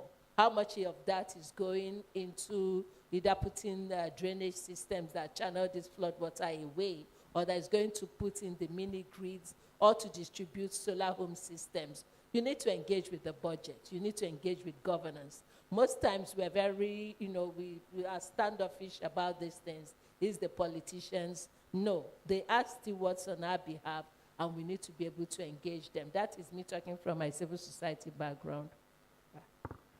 Can Okay. Please, go ahead. Okay. So on the tracking of financing, EPA is responsible for reporting on issues of financing as to the financial flows from all sectors, including the CSOs, the development partners, whatever financial flows that have come into the system, EPA is responsible for reporting. So we usually collaborate with the Ministry of Finance, and we have been able to develop a tool which is called the ClaimFit Track. And this system is used to track all the financial flows that comes into the country as a result of climate change. And if you want to have a look at it, it's in a report called the Biannual Update Report. You can find this online, and then you find all the financial flows on climate change that has come into Ghana. Thank you. Great. Thank you for answering the tough ones. So there's a question on bankable projects, and I think it's a question in the heart of many of us. Personally, I don't even like the word bankable or bankability, because it's the language of the supplier of capital. It's not the language of the person who needs capital. And that itself is problematic, because we must come to a convergence of language. And in Africa, and I hate to say this, a lot of us need to learn the language of finance at the very basic level for whatever project, at whatever level that we're interested in. Now, it's possible for you to finance your innovation, a brilliant innovation, without necessarily needing someone else's money. You can bootstrap, you can make savings, and at a point, you can make small growth, and whatever earnings or profit you make in there, you can retain it in the business, continue to grow it at some point. But at any point that you need someone else's money, you must be able to demonstrate to that person that your business will generate cash flow, and you have the ability to pay back. And that when you size up what your cost of production is against your revenue, you would have extra money, your cost of revenue, your revenue cost, and ultimately your income will be higher, and you have a repayment ability over time.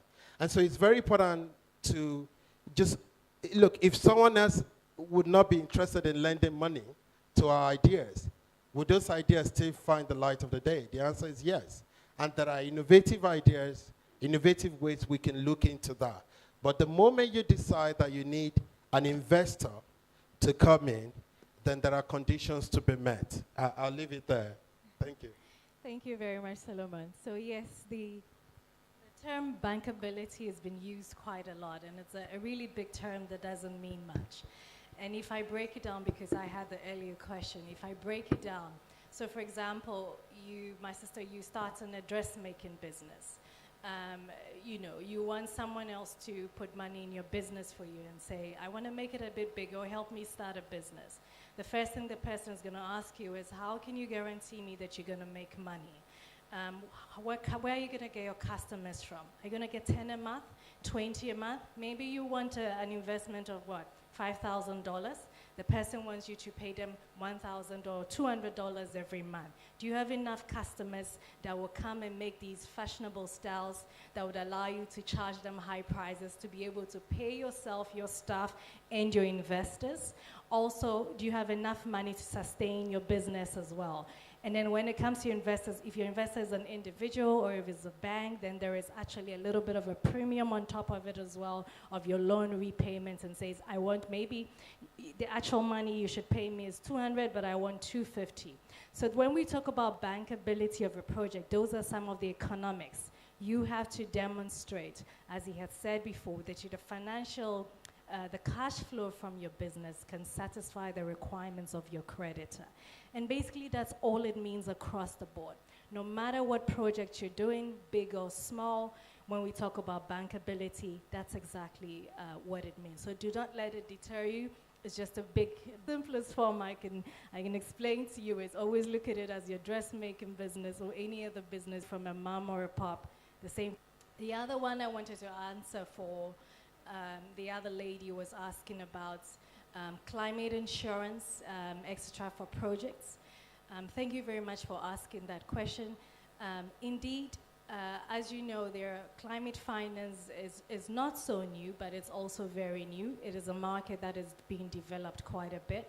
There are already insurance mechanisms in the market. So for example, there's environmental liability insurance, there's performance bond insurance for projects, and various insurance for projects.